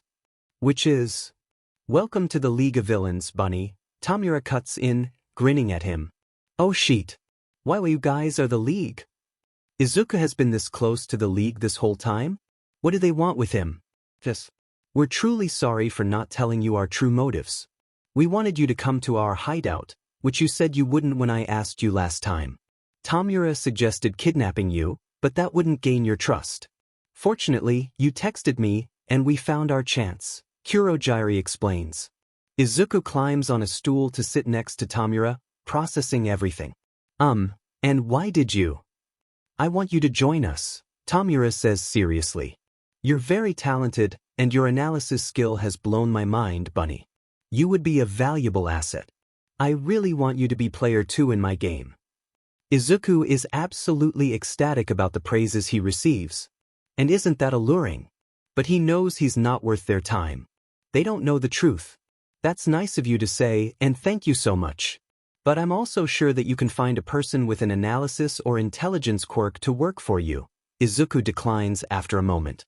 But I want you. Tamura raises his voice. Izuku recoils from the outburst.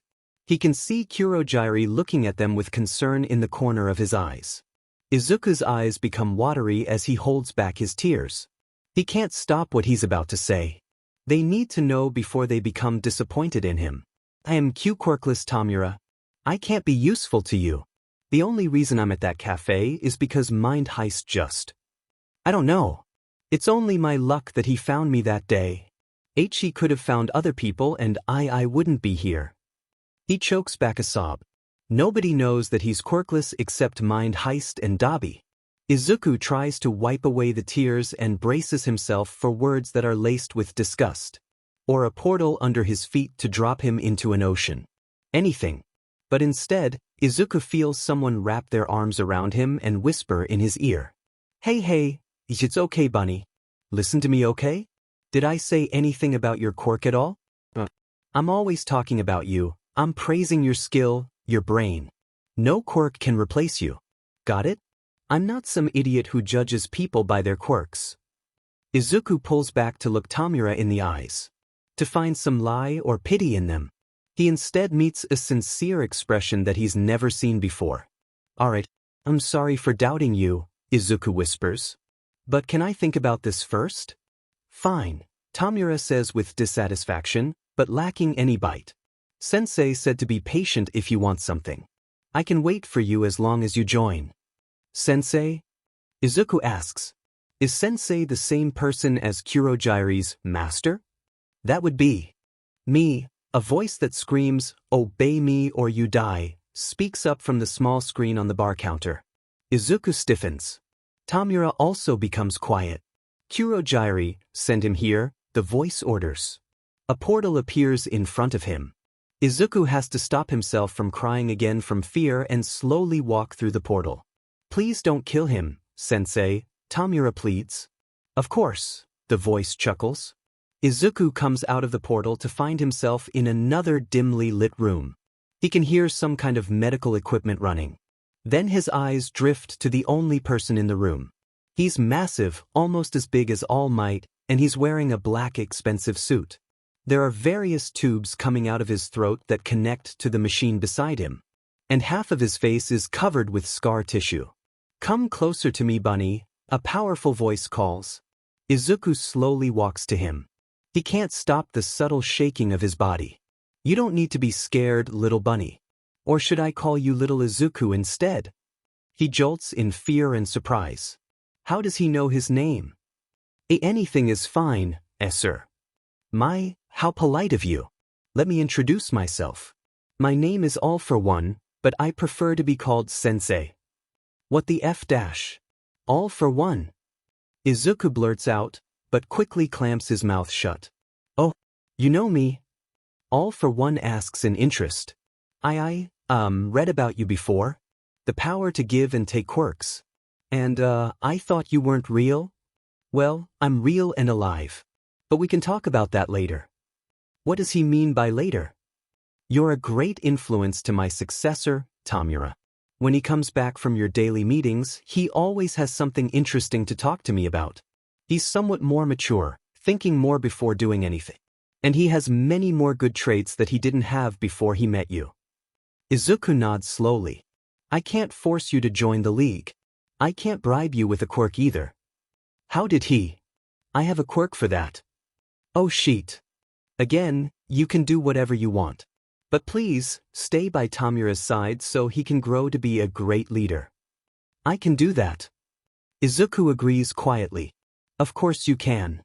The supervillain chuckles and pat him on his hair. And then he's falling back to the bar. Tamura is in front of him immediately, looking relieved. The next thing he knows, he's back at the cafe. Tamura waves goodbye to him and goes back into the portal. Wow, he's still alive. What's up, boss? Your kid is good, mind heist. Huh. The great All for One already met him? Well, my successor is quite fond of him. That's great then. When I found him, I just knew that he was gonna go far. You're never wrong. How's America? I managed to find 2 regeneration quirks. But I'm trying to find some mind quirks that would benefit you. You never said the specifics, so I'm just gonna find as much as I can. Thank you. I'll go now. Talk to you later, boss. See ya. The league actually gave him some time to think about it. Thank God. So, like any normal person, he uses the time to find more coffee recipes to try. Because why not? And the tester is none other than Todoroki Shudo, since he's free from the entrance exam being over and Dabi getting hired by some rich people to do some jobs. So it's just the 2 of them. Izuku doesn't even know how Shudo, first name basis, manages to get out of his house this frequently. But he won't ask, 'cause that's none of his business anyway. Right now, Shoto is trying the new cold brew coffee with mint chocolate while Izuku tells him everything that's been happening since the last time they saw each other. You joined a villain organization? Shudo asks incredulously. Izuku has to stop himself from choking on his milk. What? I said they wanted me, but I don't need to join them. Izuku explains. If he's not with them, then he's not really a villain. So now you're a full-time villain. The red and white hair boy doesn't seem to listen to him, and somehow he looks proud? What the? Why are you looking at me like that? I can pay you to do illegal things now. No need for you to get help from your villain friends anymore. Is that why you became my friend? Yes. Oh, for F's sake. Not to be rude, but Shudo doesn't look like he has many friends. Well, not that Izuku minds. Shudo is always at the cafe when not at UA when the academic year begins. He always comes back and tells everything that is happening at the school to Izuku. It's good to know everything, but he should consider the villains in the room too. They're not good people. Izuku doesn't care, of course. But they can use the information. After Shudo leaves to catch the train, why'd he even come here this morning? Izuku continues working in the cafe until it's lunchtime. A group of villains invited him earlier to eat Thai food with them in Mizudafu. Izuku agrees and leaves with them. They part ways when they finish the food and Izuku ends up walking around the area a bit. His feet take him in the direction of UA. There's a group of reporters and cameras crowding the gates and they're shouting something about All Might. Oh, that's new. He didn't even know that the #1 hero is teaching at the school. Then he spots someone looking rather suspicious hanging at the back of the crowd. Izuku doesn't know why he walks towards the man, but suddenly there he is. He notices the grayish-blue hair peeking out from the hood. "Tamura?" he asks quietly, for only the villain to hear. Tamura jumps and almost grabs Izuku's face, and would have succeeded if not for the quick reflexes of Izuku stepping back. "What the F are you doing here? Can't I just live my life like a normal teenager?" Izuku asks humorously. Tamura doesn't seem amused, but then he looks at Izuku's face with an unreadable expression. Izuku feels a chill go down his spine when he meets those red, intense eyes. The villain grins at him and asks him a very suspicious question. "Are you free right now, Bunny?" "Why, yes." "Goddamn it, he should have answered no." "What do you need me for?" Tamura doesn't even answer his question. He instead pulls Izuku's hood over his head, then grabs his wrist with 4 fingers. He drags him through all the people and before he knows it they're in front of the UA entrance barrier. Izuku watches in horror as Tamura lifts his free hand and touches the door. What are you doing?" Izuku hisses in Tamura's ear. The guy doesn't bother answering at all. Tamura moves Izuku's still shocked body to the side, avoiding the excited reporters that are now rushing to get in the school. "What the hell? Isn't that trespassing?" "Perfect," Tamura says happily. He then proceeds to push Izuku through Kurogiri's portal. Portal? When did it even appear? Tamura? Tamura? Tamura? Where are we going? Please don't be what Izuku thinks it is. God, please. He doesn't want to go to jail. He still has a future.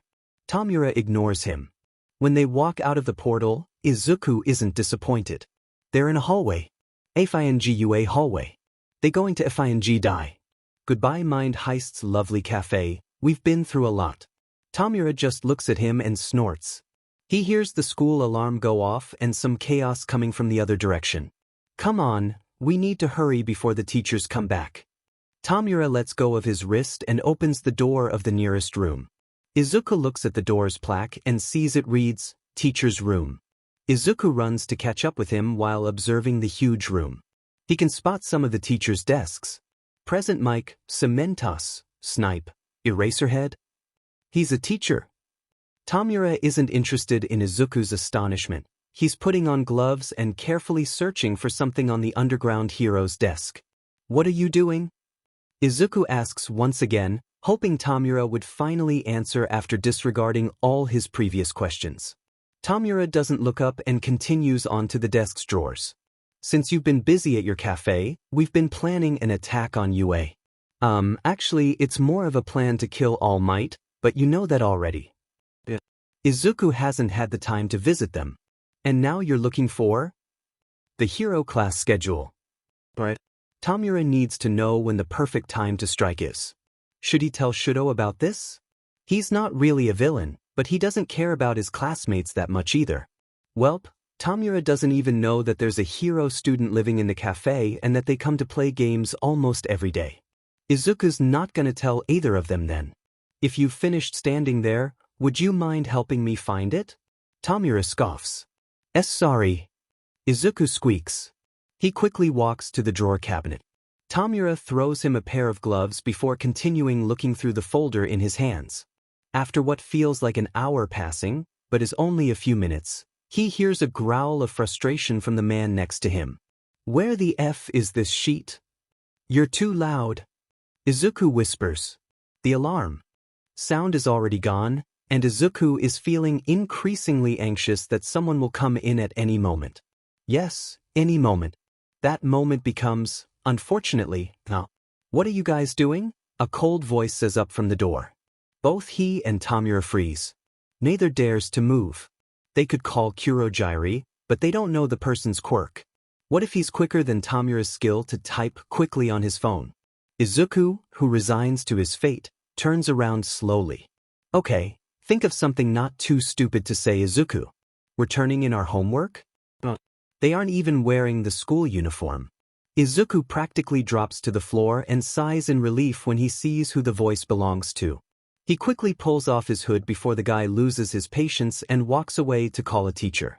He can hear Tamura screaming in his head, asking why Izuku reveals his identity like that. Hi. Izuku. Shudo's shocked expression passes over his face briefly before morphing back to the usual calm demeanor. I changed my mind, I don't even want to ask what you're doing. Do you know where your class schedule is by any chance? Izuku begs with his puppy eyes. Of course, it works on everyone. Shudo looks at Tamura for a second and sighs. Top drawer of that cabinet to your left. Tamura just stares at the other boy unbelievably. Tamura! Izuku hisses. The villain quickly opens the drawer and picks up the first paper. Oh, we got it. Let's head back. Wow, there's such a mess. See you tonight? Izuku turns to smile sheepishly at Shudo, who nods, pats his hair, and leaves. A familiar purple portal opens behind them. They check that everything looks the same before they go through and come out, back at the bar, safe. Tamura hands Kurogyri the schedule and school layout paper, then turns to look at Izuku and pouts. You have a spy of your own and you didn't even tell me. What? He's not a spy. He's my friend. Tamura just glares at him. We have our spy in 1A2. And they didn't do sheet. Izuku can smell the jealousy in the air. Shudo doesn't get expelled, so Kurogyri must have done something to the security cameras. What a flawless mission. Totally would not do it again. Tamura has been quiet since yesterday. Izuku is sure that they must be planning their attack. He and Honey Locust are watching the news in the cafe when she speaks up. Hey Bunny-kun, do you know what happened recently? Honey asks while sipping on her honey, almond milk, cold brew. She's laying on the floor with pillows and blankets all over her. What do you mean? Well, aside from us, the criminal activity outside the zone is really low. Like, it suddenly dropped to 0 this morning. Not only that, all my underlings are all busy today. I'm lonely. That's why I'm here. She whines out the last part. Izuku laughs internally at her childish behavior. Maybe they all have something to do together? Is that something that has happened before? They're all gone? That sounds like something is going on. I lived here all my life. This has never happened before. I don't know, Honey, Izuku looks around the files on his desk and settles on the small piece of paper. Oh, there's someone paying anyone who will come to this location. It's a warehouse, I think. Who gave Izuku this? He can't remember. What? Why didn't I know about this? It's only been passed around to thugs? But, like, the underground talks about it. I'm not even caught up with the news. Izuku listens to her complain, but then he gets a notification from his phone. Tamura, alley next to your building. They want him on a mission again? He isn't even a member of the league. Didn't he promise himself not to get into trouble? Izuku can only sigh. Well, it's not that bad. Who would have thought that his life would get this exciting? This is the closest to hero work he will ever get, even if he's on the opposite side, haha. He gets himself a paper, yeah, we love the earth, no plastic, cup of vanilla latte and turns to address Honey. Hey Honey, I'm gonna go out for a bit. I'll come back for lunch if you're still here. Bunny, you're leaving me too, she whines. Just go, don't leave me too long. Izuku waves at her and walks out to the alleyway. He texts Kurogyri a smiley face and a moment later the portal appears in front of him. He walks in. When he reaches the other side, his heart almost stops. He's falling onto 2 giant hands. Nope, Izuku doesn't want to look up to see what is holding him. The person doesn't move at all. He can see a black muscular body that has many scars on it. Izuku is like a tiny mouse compared to this huge body. He gulps and looks up. A beak-like mouth, a brain that is exposed on the top of the head, large eyes that are looking at Izuku. He would have screamed if not for Tamura speaking up. What do you think? It's a Nomu, a weapon to defeat All Might, Tamura, standing off to the side, says proudly. Weapon? So this thing is not human then? How does that even work? But with All for One, Izuku thinks anything is possible with a lot of quirks involved. We won't talk about that. But I can say that it has shock absorption and super regeneration. And only follows my orders. Oh cool. Izuku shifts to sit cross-legged on the Nomu's hand. He drinks his coffee while observing the beast. He kinda wants to see it in action. Izuku turns back from Nomu and immediately meets the eyes of dozens of petty villains. He can see some of Honey Locust's minions in the crowd. What are you guys doing today? He asks nervously. Tamura just chuckles at him and snatches the cup of coffee from his hand. You'll see. He then glances at Kurogyri. Our spy confirmed that they've arrived, Kurogyri states. Everyone in the warehouse stops talking. Kurogyri shifts to his other form, covers himself in his fog, and opens a large portal. Izuku doesn't feel good about this. Do you want to make an entrance, bunny? Tamura covers his face with his father and looks at Izuku expectantly.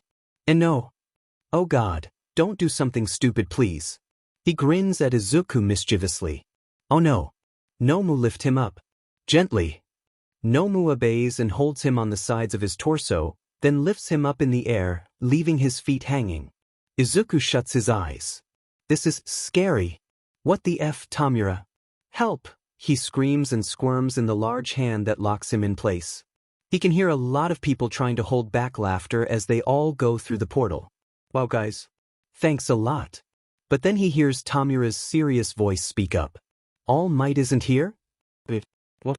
Izuku opens his eyes and sheet. They're in UA again. He didn't even notice the Noma walking. And he just screamed asking for help in front of the hero students. Plus Tamura is said because All Might isn't here. Yep, great day. Villains? How could they break into a hero school? Evacuate the students. Is that a kid?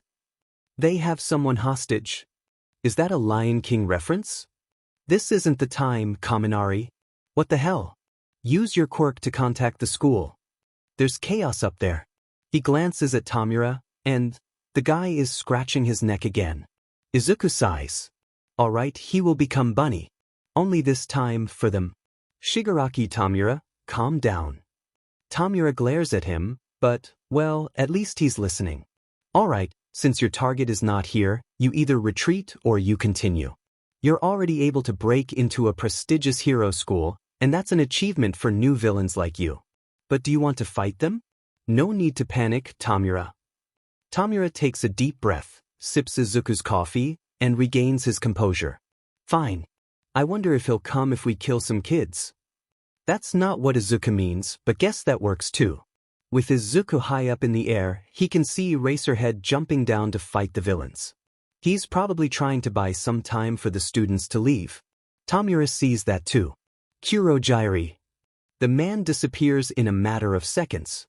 Izuku can see him teleport in front of the students. He watches in interest as he uses his quirk to scatter the kids all over the area. His eyes go back to Eraserhead. Even with the disadvantage of fighting by himself, he still takes out a lot of the thugs. Maybe Honey needs to train them more. Tamura, can you let me go yet? I want to take a look around, Izuku asks the man who is still sipping his coffee. Alright. I actually want you to come and analyze the students' quirks. And to watch the Noma fight so we can improve it, Tamura explains.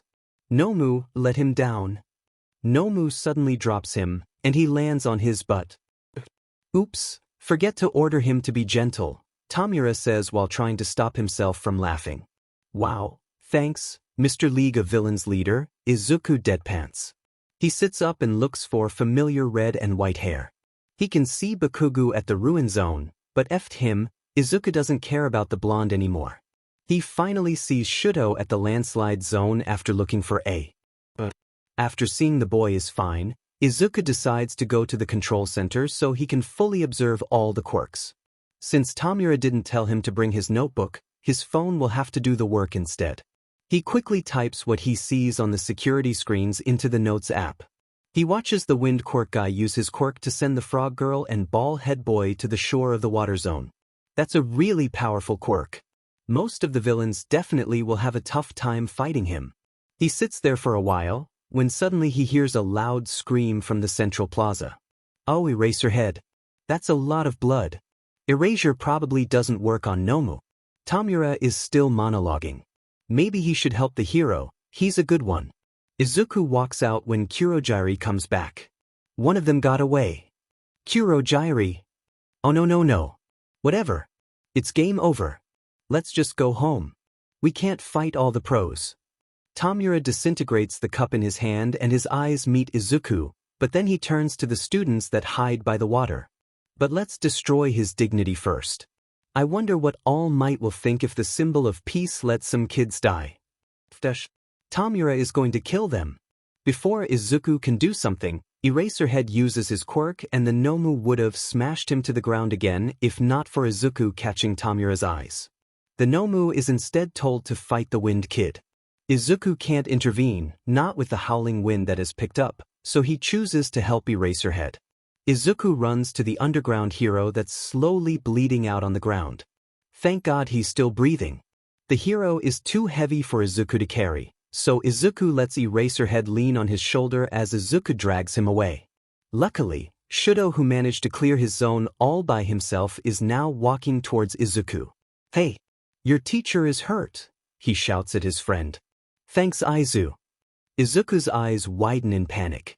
Shudo clears his throat. Let him go. He shoots his ice weakly for Izuku to dodge. Wow, great acting. Get your teacher first. Izuku doesn't have the heart to throw Eraser at Shudo, so he just carefully hands the hero to his friend.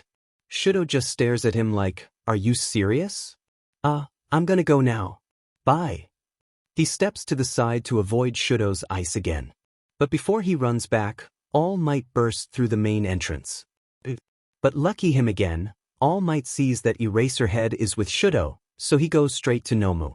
Though the problem remains, Izuku can't go back to Tamura or he's going to get Texas smashed to the ground. Shudo looks so awkward, like he doesn't know what to do with Izuku. Don't move? I have a gun? Let's watch the number 1 hero fight our weapon.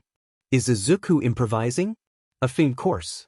Alright, he has a gun, definitely can't fight him, Shudo mumbles to himself. The three of them watch All Might fight the Nomu. All Might soon becomes trapped in Kurogiri's portal and the Nomu has a tight grip on his injured side. Is it supposed to be this easy? And, at that moment, an explosion blasts in Kurogiri's face and a powerful wind pushes the Nomu away. Bokogu should have attacked Nomu instead. Izuku hasn't gotten to see the regeneration aspect yet.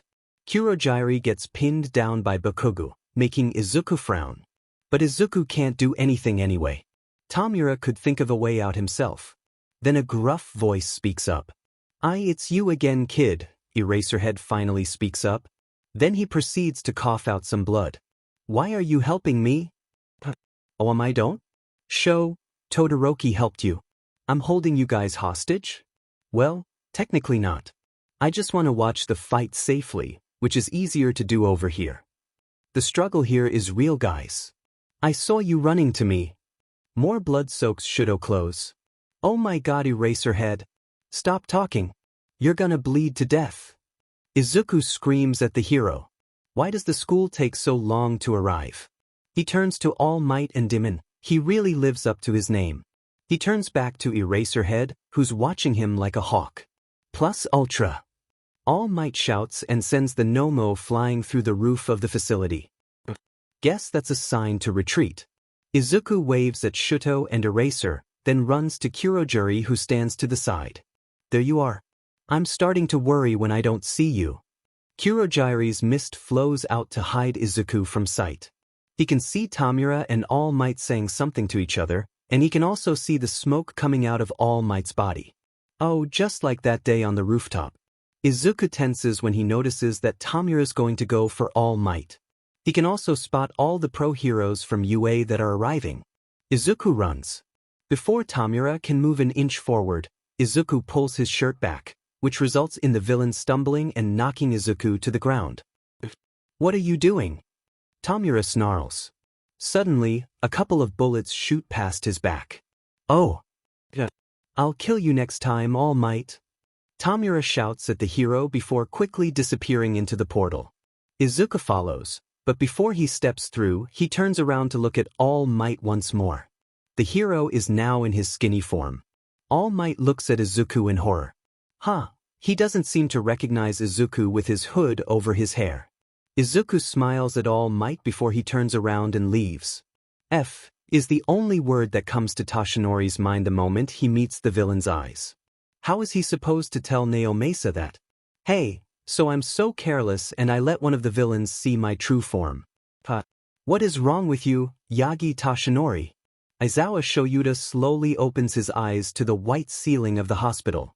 His body aches and he can feel the bandages all over his body. Surprisingly, he can still move just fine. It's wrong to say, but if it weren't for the kid moving him away, he would have been severely injured. He needs to find out who the kid is. Shoyuta always finds him with high-ranked villains.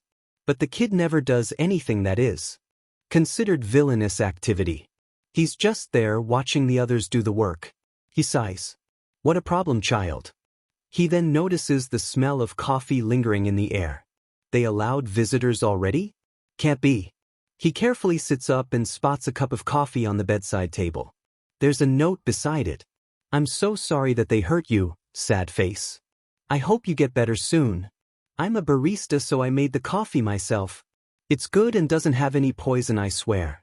You can check with the doctor or something. Talk to you later, Eraser. If you don't put me in jail, that is. Definitely a problem, child. He gives the coffee a try. He's in a hospital anyway, who cares about poison? And wow, that's really good. How did the kid know Shoyuta likes cinnamon cappuccinos? The first time Izuku hears about the hero killer is from a news report. The USJ incident was kept under wraps by UA, so all the channels kept reporting about the murders instead. Izuku thought that the guy was just like Reaper, a normal serial killer, but after a while Izuku notices that the guy starts getting really popular. Izuku is surprised. He does a little bit of research and finds that Stain has a very interesting ideology. Purge fake heroes and change current society, Izuku isn't fond of killing, but if it's not innocent people, then that's probably fine. He literally has Reaper around. The first time Izuku meets Stain face to face is around midnight in his empty cafe. He's supposed to be asleep, but he drank too much coffee, so he's killing time by reading through the hero forum while laying on the couch. He hears the door open, so he looks up from his phone. He isn't surprised when he sees Reaper, but the one that follows behind him makes Izuku's eyes widen. If his signature red scarf doesn't give it away, then the blood-covered katana definitely does the trick. Stain. 2 black coffees and a bandage if you have them, Reaper says from the door. Okay. Izuku gets up and begins searching for the first aid kit. He finds it and places the box on the counter. He's washing his hands to start on the coffees when he notices Stain watching him. Why is there a kid here? Stain asks Reaper, who starts bandaging his arm. Reaper just shrugs and continues what he's doing. Stain scowls but doesn't ask anything more. Izuku finishes making the coffees and finds an old rag for them to clean their weapons off. He puts the items on the counter and backs off to watch the two in interest. Aren't they both solo villains? Izuku doesn't think they've ever worked with others before. The 2 men finish cleaning up before grabbing their coffees and departing, leaving Izuku alone in the cafe. That's the first time that someone came in and didn't cause any trouble, sorry Todorokis, for him. Just the feeling of having existed in the same room as the notorious hero killer makes Izuku sweat. Stain had a malevolent aura around him, making Izuku fear making the guy angry. The duo starts coming for a coffee almost every night.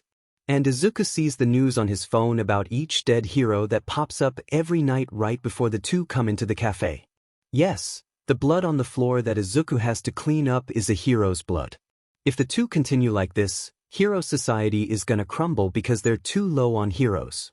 Do you know that you're quite famous on the internet, Stain-san? Stain looks at him weirdly because yes, this is the first time Izuku has spoken to him. Really? I don't have time to check that. Can I say something?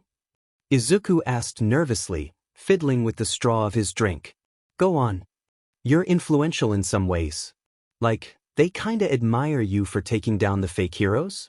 You can use that to your advantage. Why you can change society that way? 'Cause people will listen to you.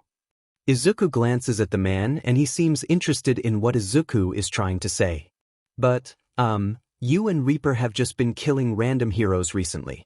People will probably see that you are just another murderer on the street and your supporters may not like that. My point is that you can use the way they idolize you to prove your point by killing only the total fake ones. You're criticizing who I kill. That's definitely a statement, not a question. Izuku gulps and nods meekly. Stain doesn't say anything for a moment. The tension cuts through Izuku's poor heart. He goes to open his mouth to apologize for meddling when he hears Stain laugh. The man chuckles to himself and Izuku, standing there, doesn't know how to respond.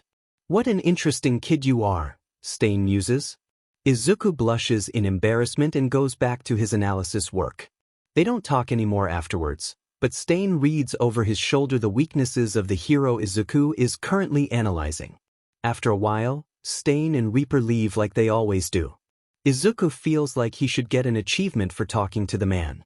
Apparently, after talking to each other a few more times after that, more like debating on which heroes are fake, Izuku manages to become Stain's favorite person.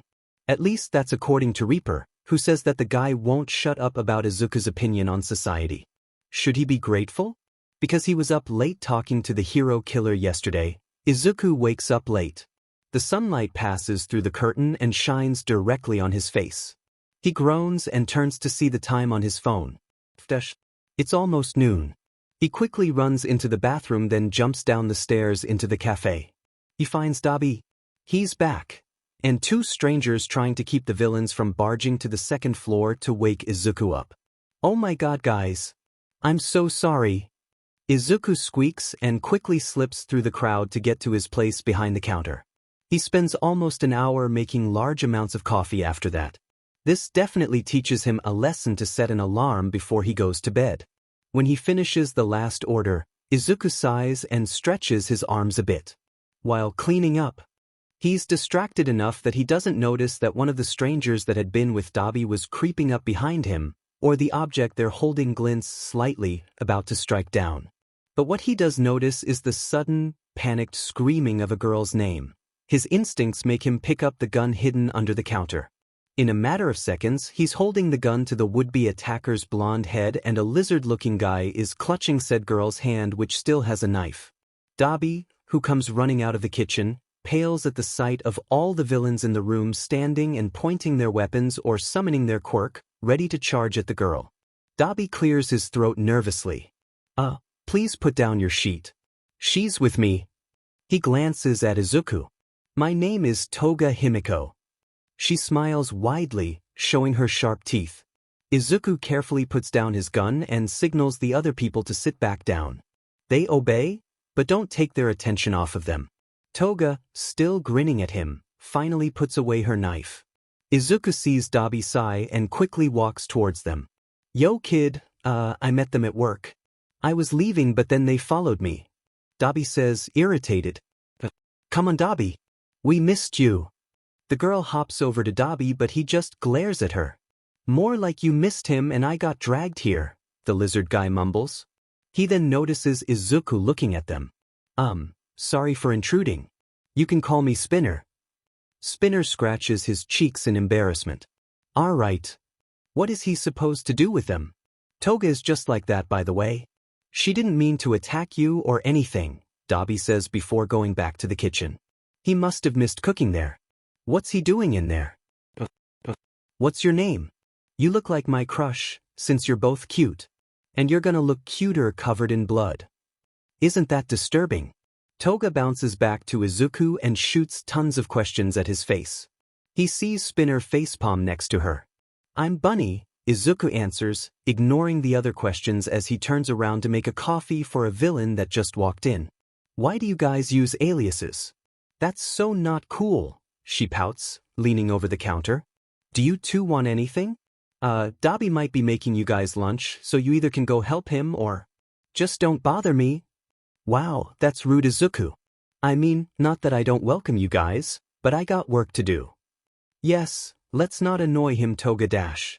I want a strawberry milkshake. They say in unison. That's a very interesting dynamic. I can do that. You go help him in the kitchen. I'll be right behind you. He watches Spinner drag a whining Toga away. Izuku can only sigh. Izuku puts a strawberry milkshake and 2 glasses of coffee-flavored beers for Dabi and Spinner on the tray.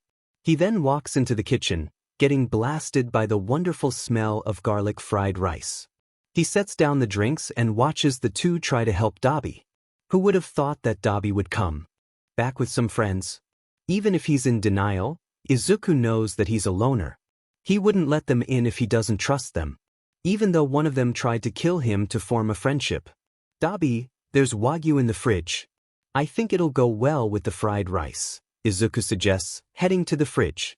Meat! Toga shouts happily, trailing the beef with hungry eyes when Izuku takes it out and brings it to the pan. How do you like it done? He asks while putting salt and pepper on the meat. Rare, Bunny-kun. The color is so pretty. Just like blood. She grins at him brightly. He wonders how much energy Toga has. She's so energetic and blood, huh? Is it something to do with your quirk? You also said something about blood earlier. You have canines too. I guess you need blood to trigger your quirk, or maybe it's just a side effect. Izuku guesses. The other 3 stare at him. Toga eyes sparkle. Wow. That's very accurate, Spinner says in amazement. Really? Izuku giggles. When he can guess people's quirk before it's been shown to him, he feels proud of himself. When the meat is done, he slices the steak then places them on top of the rice. They begin eating and Izuku has to sigh. The meal is so good. Without Dabi, he only eats takeout food with Shoto and the other villains sometimes. Toga and Spinner seem to like the food too. Wait, why are they crying? I missed quality food. Broccoli, did you know that I had to eat instant noodles every day while I was away? Dabi grumbles while chewing on the beef. You live like this? We literally live on the street. Spinner complains and finishes the plate. Can I have more? Oh, of course. Izuku replies in surprise. He then turns to Dabi. Where did you find these guys? We got hired by the same person. And we kinda have the same interests, so we started talking, I guess. And now they won't stop bothering me if I ignore them. Hey, I didn't bother you. Toga did. You were literally standing next to her. Izuku watches them argue in amusement. He's glad that Dabi found someone else to hang out with. Come on, Dabi. When the word stain comes out of my mouth, you start talking back to me.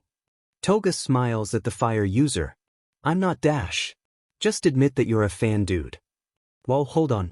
Don't tell Izuku that they're all Stain followers? It's kind of funny, but he can see why they all like the killer. Only if they know that the guy they're discussing literally comes to the cafe for black coffee every day. Later, Izuku would join in the conversation and get to know them better.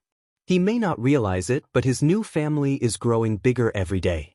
Your fans are really something, Akaguro-san, Izuku says when he reads a text that Spinner just sent with an article about Stain's change in hero victims. With some convincing speeches from Izuku, Stain now only goes after heroes that have a bad reputation, not some random hero he finds in an alley and declares them as fake. You know, I don't care about them, Stain says dismissively. I know.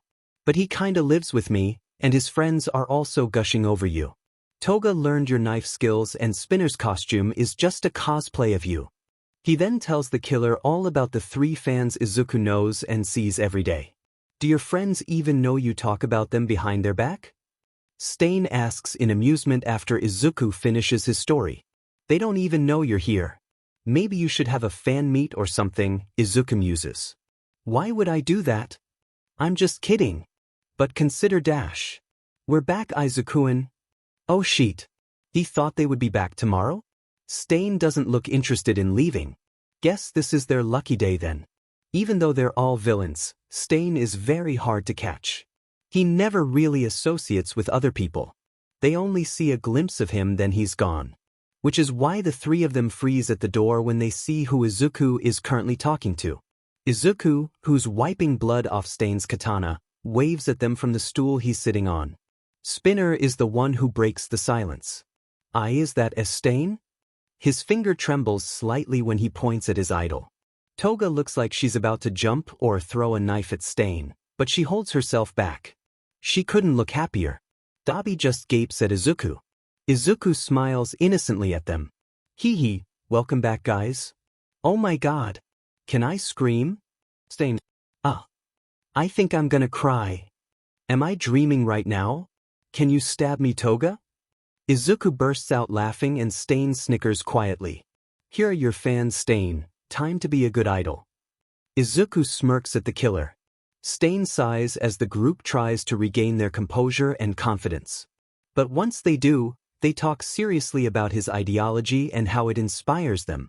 Stain attention increases immediately. For the next hour, Izuku listens to them talking and he thinks Stain definitely likes them. When did you meet Stain? I almost got a heart attack seeing him with my own eyes.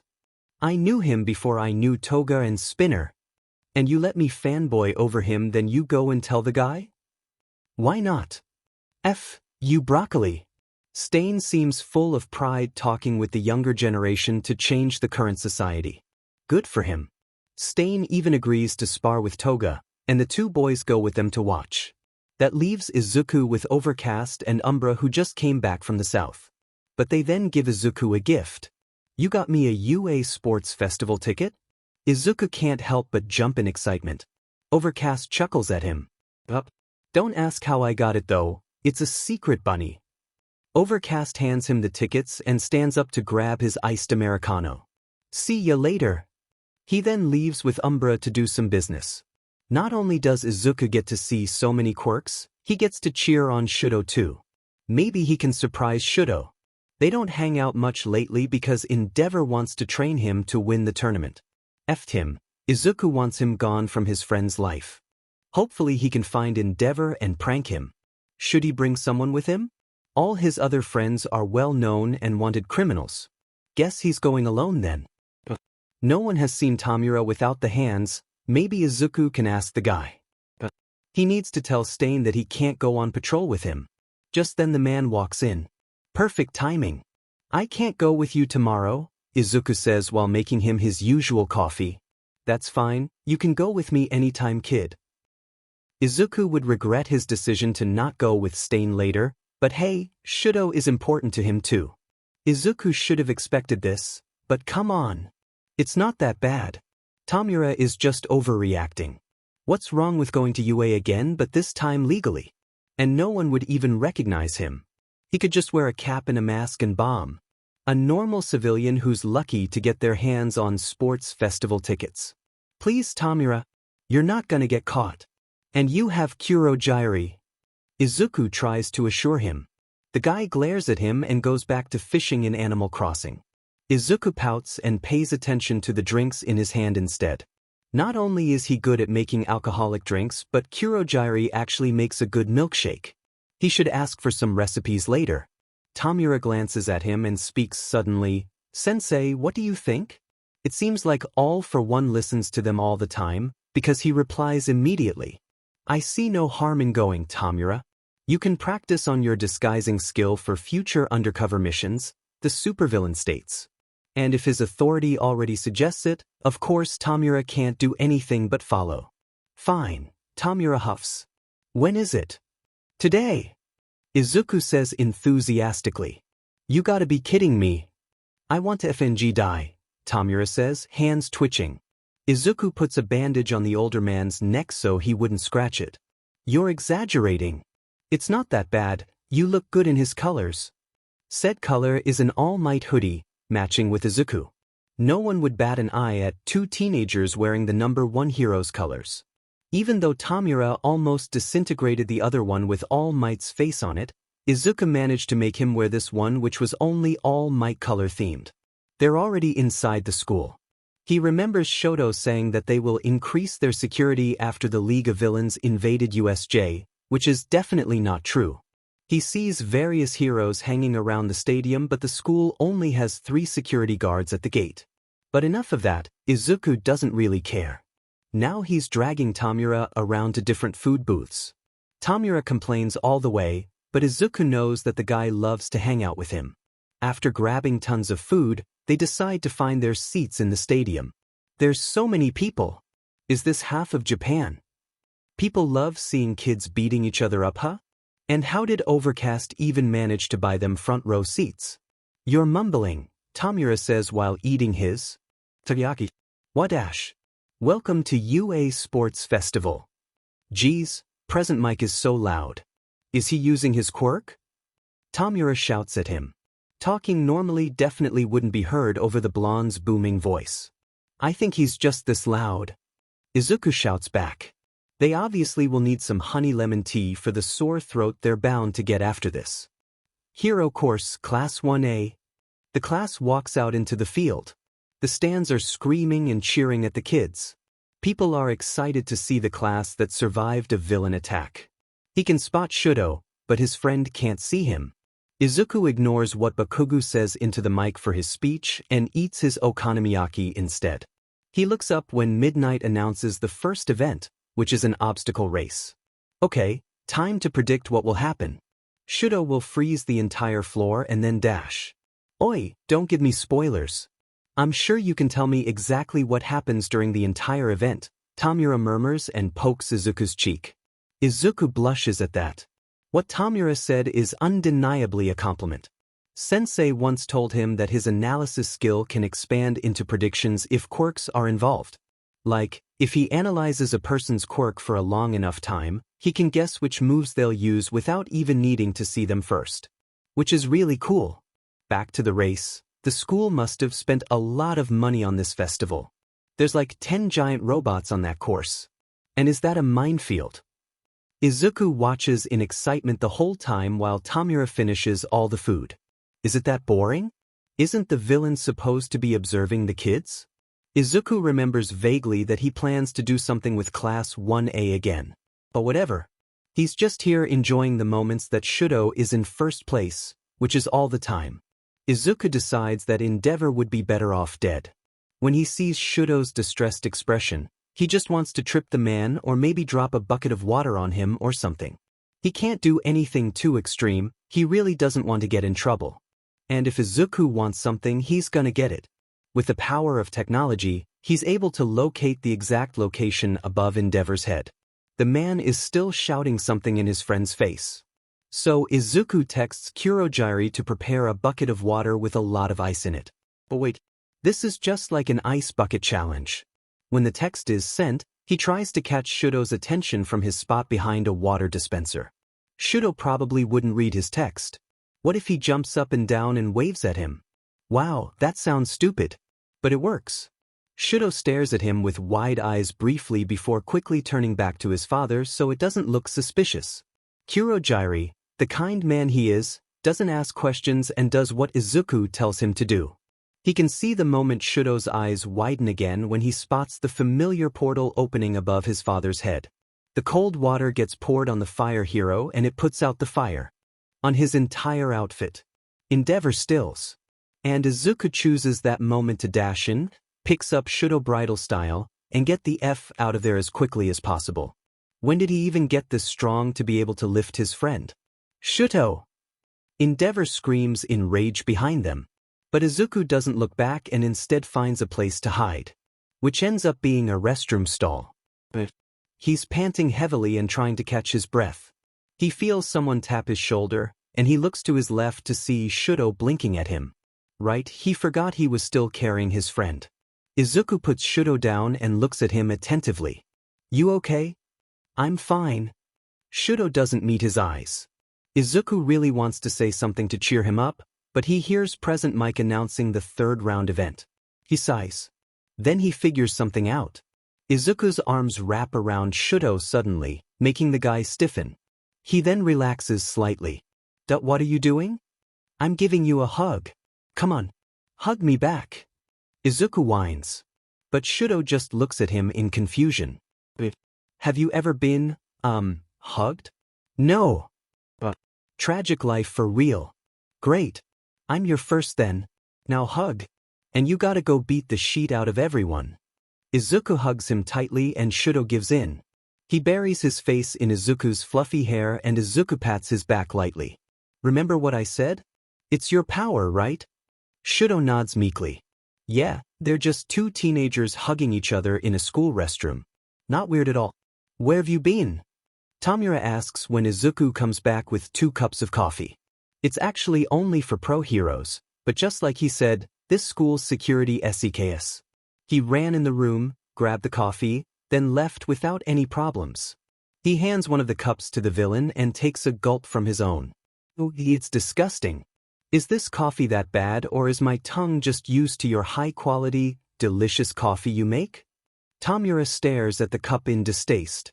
Nah, I'm just too good of a barista. Izuku winks at him. When the battle tournament begins, Izuku brings out his notebook. There's Class 1B and Gen Ed kids participating in this event, too. Even if he doesn't get to use the information, it's still useful to have on hand. He's literally doing analysis for fun at this point. He sees the windquirk guy and looks up his name in the pamphlet he was given. Yurashi Inasa. He thinks that the guy is definitely in the top 3 in his class. Izuku's kinda excited to see more of the quirk in action. But then the purple-haired, tired-looking kid goes beyond his expectations. What's that quirk? Izuku sees him say something to Yurashi. Inasa answers, and his eyes become blank. Mind control? That's such a cool quirk. If Shinso manages to get into the hero course, Izuku needs Shudo to introduce him to the boy. When it's Shudo's match, Izuku frowns at his friend. He still looks conflicted and a little sad. Then Izuku sees Endeavor on the other side of the stadium. Hiss. Fire back. Izuku should do something. This thinking isn't healthy for Shudo's mental health at all. How could he endure this for his entire life? He should add the downfall of Endeavor into one of Dabi's or Tamura's plans. His thoughts get cut off by a sudden drop in temperature that makes him shiver. A massive pillar of ice that almost covers the entire arena appears, completely immobilizing Shirohanta. Poor guy. But that's an amazing power display, which is completely unnecessary. He can also see Shudo trembling a little from here. He jumps when Shudo turns to him and gives him a wave before walking back into his tunnel. He just wants to PSS off his old man. Izuku is sure that Shudo will one day meet a strong enough opponent that's gonna make him use his full power today, like when he's training with Dabi. Izuku jumps again when his phone rings. He brings out his phone to see that Stain is calling him. What? Tensei is about to die. A minute ago he had been patrolling on his own when he saw the hero killer Stain about to end a hero's life in an alley. Without thinking to call for backup, he rushes in to stop the killer. And now he's laying on the floor bleeding out, and he couldn't even save the now dead hero who Tensei doesn't know the name of. The hero killer looks at him with wide eyes and Tensei quickly closes his eyes to fake being unconscious. He doesn't know why he decides to do that, but apparently it's enough to have Stain turn his focus onto his phone. Stain turns around and starts talking on his phone with someone. I might have a problem. Tensei can't hear what the other side says, but he thinks he might get some information out of this. I kinda have an injured hero I didn't mean to hurt at my feet right now. What does that even mean? Didn't mean to hurt? The hero killer didn't mean to hurt him? A hero? What the hell is happening? I'm not gonna tell you his name. You're going to get mad at me. Stain is afraid of someone getting mad? Does Tensei have a concussion? I'm calling you because I don't want a true hero to die. Wow, that's nice of him. Right? Thanks for the advice. Stain hangs up and turns back towards him. He picks up Tensei's unlocked phone from the ground and calls, an ambulance? Hello? Ingenium is injured at. What a weird day. Yeah, sure, Akaguro-san. You know what, just use the hero's phone to call an ambulance. Then you can leave, Izuku suggests. Right? Thanks for the advice. Stain then hangs up. Izuku can't believe the hero killer panicked because he almost killed someone who's not fake. But did he need to call Izuku? His reason for giving out his number to all the villains is in case they want some quick analysis. But every day they just sent him pictures of random, cute animals and memes. Not that he minds, of course. But like, what if it's an emergency? Some villains don't act like villains at all. It's the final match, everybody. Present Mike screams into his mic. Izuku quickly runs back to his seat to see Tamura looking at the stadium's screen in interest. And oh, Shudo and Bakugu are up next. The latter's name still leaves a bad taste in his mouth. No matter how long it's been, almost a whole life of bullying and torture can't be erased from his memory that easily. This is not personal, but he hopes Shudo wins. God, Izuku wants to wipe that arrogant grin off Bakugu's face. Shinso would have been a perfect match with a guy like that. He's perfect, isn't he? Tamura's eyes sparkle. Bakugu. Powerful quirk, shitty personality, and attitude. You should have seen the way he beat the gravity girl. That's a villain in the making, Bunny. Well he is. But he's more like another Endeavor. He has too much of a drive to become number one for him to turn villain. He won't tell Tamura that, of course. Izuku wonders what Bakugu's face will look like when he knows he has a villain's eyes on him because he acts like one. Shudo isn't looking too good right now. Why won't he use both parts of his quirk? Not only will he lose, but Dabi might be mad at him for not using his fire as well. What can Izuku do in this situation? Izuku has never asked anything from Shudo before, except for dragging him to eat dinner together once because Izuku was lonely. Shudo has said he'll do anything for him if Izuku asks him to. Hey, do you ever want to do something that you'll definitely regret later? Tamura raises his eyebrows when Izuku asks. All the time. The villain snorts, then looks at Izuku's determined face. I don't know what you're thinking, but I think I'm gonna enjoy this. Izuku takes off his mask, takes a deep breath, and cups his hands around his mouth. He shouts, beat his but for me Shudo. The entire studium suddenly stops talking, so Shudo hears Izuku's voice clearly. At first, Shudo didn't really want to win. He's trying to throw the match. Making Endeavor angry is his goal today. But when Izuku, his first friend, stands up and shouts his wish like that, it's like everything in his head is gone instantly and he focuses on winning for Izuku. His left side lights up, his fire bigger than ever. It's dancing around him as he charges at Bakugu. He didn't mean to cheat, but he's already looked at Izuku's notebook for his class. Bakugu quirk relies on his sweat. That's why his ice is effective, but it's still not enough. His fire attack will make him sweat more, but what if his power pushes him out first? He does just that. Bakugu can destroy his ice all he wants, but his fire? He can't destroy it, and it sends him out of the ring. He wins. No. That can't be Izuku. But he can remember his voice even if he hasn't heard it in years. He can still remember their last conversation before the nerd disappeared. Want a quirk? Swan dive. The roof. He looks up to see Izuku, still alive, with the same vibrant green eyes. Shouting encouragement, but it's not for him like all those years ago. It's for his opponent, who's now swallowed by his fire, ready to attack. The next thing he knows, a punch lands on his face. And the fire that he's tried to make half and half uses this whole time propels him out of bounds. This BS dirty owes him a FANG answer. Tamura laughs at him after his stunt. Who would have known that the whole stadium would suddenly become quiet? And now they're all looking at him. He wants to crawl into a hole and hide in there forever. But luckily, the hotness of Shudo's fire brings back all the attention to the battle. Front and center is Shudo standing proudly, smirking in his direction. Bakugu's unconscious body lies off the stage. Izuku's gonna make soba for the rest of the week for him.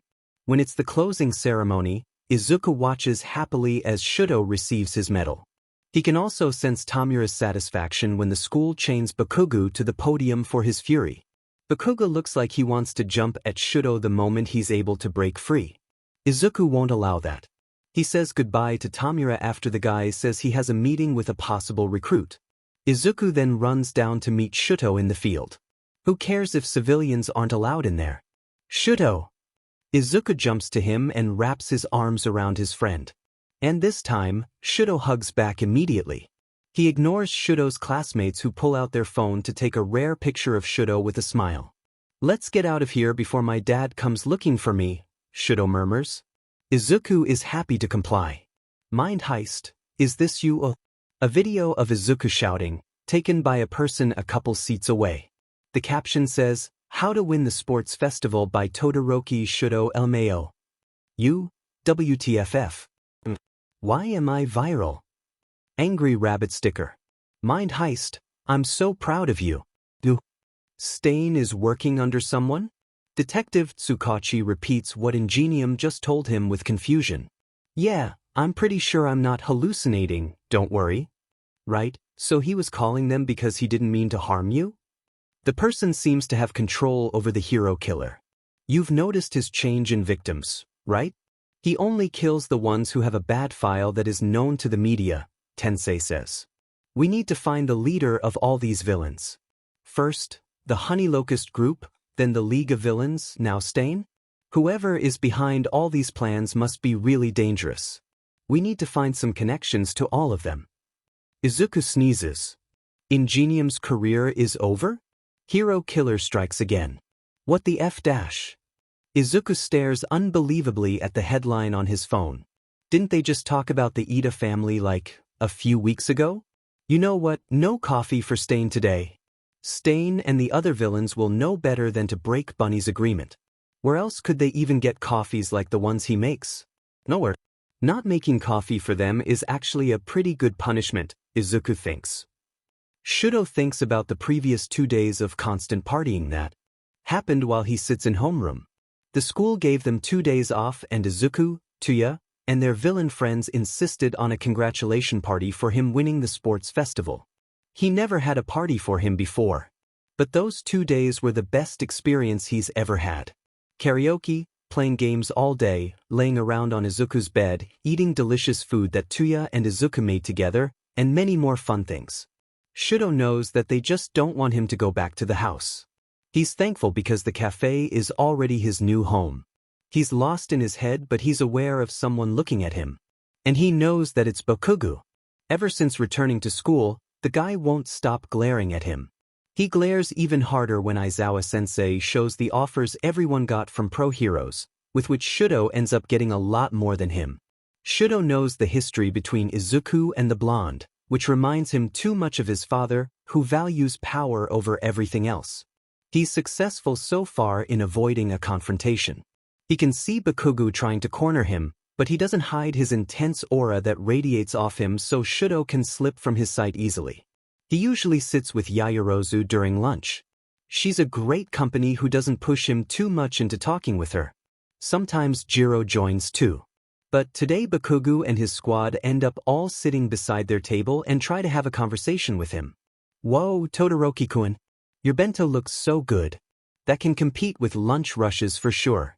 Kaminari compliments him on the left. Wait, when did he sit there? Shudo blinks at him impassively. My friend made it for me, he says while munching on his carriage. He's sure that's the topic Bakugo is waiting for because he straightens up immediately. Who is it? Is it the same cute green-haired boy that cheered for you? Ashido asks, intrigued. How do you know him? Bakugo cuts in. His friends look at him weirdly. That's none of your business, is it? Shudo replies nonchalantly. A small pop of an explosion comes from the blonde's hands. Ding dash. Kirishima restrains his explosive friend from jumping at Shudo and changes the topic. Let's talk about our offers instead. I want to go with fourth kind. How about you guys? They talk about that while Shudo just listens quietly. Yeah, listening while having the blonde stare at his back. Seriously, what's his problem? Regretting his past and wanting to apologize to Izuku? He wants to laugh at that. Shudo decides to ignore him and thinks about his offers instead. He normally would choose to go with his father, but he noticed a name that looked out of place on his list earlier. Why would he even send an internship offer to him? He thinks it would be funny if he accepts the guy's offer just to PSS his father off, again. Wow, you actually accepted my offer, the number 3 hero Hawk states, astonished. Shudo shrugs. Just want to annoy the old man. And I'm interested in why you offered your internship spot to me. Oh, I'm gonna have some fun with you. Hawks chuckles. And the reason, let's just say I want to try out something with your quirk. It might or might not work. And even if it doesn't, you can still learn about paperwork. Hawks flap his wings excitedly. Tokoyami and Dark Shadow, who also accepted Hawks' internship offer, blink dumbly at them and decide to look around the agency with one of the sidekicks instead. Hawks only offered it to them because they both are birds, Anyways, so, what do you have in mind? Shuto asks, wanting to get this over with. Their quirks don't have any similarities, so interning with the winged hero won't benefit him that much in terms of his quirk ability. But he might get some knowledge about hero work. I was watching your final match and when you burst out in flames, which was so cool by the way, and it got me wondering if you can control the fire that exploded out from you to look like wings. Like a phoenix. That could be your hero's name, Shuto. It's like listening to Izuku ranting about quirk but less pleasant. Okay. Fire wings? That can be an intimidating technique, and you will also look 10 times cooler. You probably can't fly but oh well. Let's get to work, buddy. Not waiting for his answer, Hawks drags him inside a training room. This internship looks promising. He can't believe that Shuto actually chose Hawks. But hey, he should live his life. Izuku's been working at the cafe and helping at the bar recently. People in the bar are very different from the ones in the cafe. There's a variety of villains there, from lower-life thugs to some dangerous assassins. Izuku is there as Bunny, so he gets to analyze so many new quirks for them. He's so popular that within an hour, he's able to get almost enough money to buy a mansion. He sometimes brings his coffee for the clients too. Izuku didn't tell them that he'll be visiting their hideout today. He doesn't want to bother Kurogyari to open a portal for him. So he walks with his cardboard box that he cut holes in to make a temporary tray to carry all the coffees. Wow, he looks like a DLVI boy. He makes sure no one is around, then he knocks on the bar door. He waits for a while but nobody comes out. Well, he's just gonna walk right in. It's not like some random person would knock on the door except for him. He sticks his head in the room. And he gapes at what he sees. It looks like he's interrupting some meeting, should he even call it that? At the sports festival, Tamura said he'd be meeting a possible ally later. And a while ago, Stain told him that there's a group seeking him out. So both guys were talking about the same thing then. Stain has a knife by Tamura's throat, and Kurogyari is out of commission. They both can't move from Stain's quirk. Maybe he should leave and come back later? Nah, he's a good friend, let's intervene. Hi. What are you guys doing? 3 sets of eyes are on him immediately. For if you count all for one, because that guy's always watching. He hops past Stain and Tamura on the floor and sets the coffees on the bar counter. Kurogyari's mist flickers nervously. Tamura tries to get away at that moment but fails when Stain takes out another knife and stabs it on the wooden floor next to the villain's hand. Izuku grimaces. Bunny, what are you doing? Get out. There's a effing murderer on me and you're greeting us? Tamura shouts at him. Izuku can see the fear in his eyes behind his father. Stain blinks at Izuku and decides to get off of the league's leader. He collects his knife then walks to grab a black coffee from Izuku. You're with this league of villains? I thought you wouldn't join any group, he states. I'm not in the league, just hanging around. I'm here to give them their coffee. What's happening here? Maybe you should ask your friends over there. Stain motions to the paralyzed villain on the floor. You know him? Tamura hisses. But then he realizes something. Oh right, you're Bunny. You know everyone, he mutters. Sensei said that the hero killer would be a great addition to the team. Well, it doesn't seem like that. Tamura explains. What? I think you guys' goals are kind of aligned though. Rebuilding society, right? That's literally the same thing. Izuku states. Then he adds, unsurely. But different methods? They do not, Bunny. The League of Villains don't have a conviction. Kill all might? Then what? You can't go far if the only thing you do is destroy what you don't like, Stain says. You're describing yourself, Stain. And I'm not only killing all might. Tamura snarls. He's now able to get up, and he's flexing his hand, ready to have another round with the killer. Wait. Izuku puts himself between them. He doesn't have to do this, but it's better if they're on the same team, you know? Okay, let's think a little bit. Shigaraki's goal is to kill the symbol of peace and destroy current society, while Stain wants to purge the fake heroes from society. So technically, cleaning the system is part of destroying it? Is that how it works? His head hurts. Is being a villain supposed to be this hard and confusing? He remembers that he still hasn't said anything yet. He looks up and is about to open his mouth when he sees their faces. God damn it, he mumbled again. But hey, it's helping. He sees Tamura take a deep breath and shift his stance to one less threatening. Izuku decides to back away, because he literally said everything he wanted to say already. How embarrassing. Should he try to stop his mumbling habits? But all the villains said they didn't mind it. They actually find it relaxing and informative. So let's ignore that you had a knife to my throat a minute ago. Just like Bunny said, killing All Might is just a part of my end goal, Tamura calmly explains to Stain. His hands twitch a bit. Izuku knows his self-restraint is so high right now. The Tamura from before probably would've barked at Kurogiri to take Stain away by now. I want to destroy what I don't like, yes.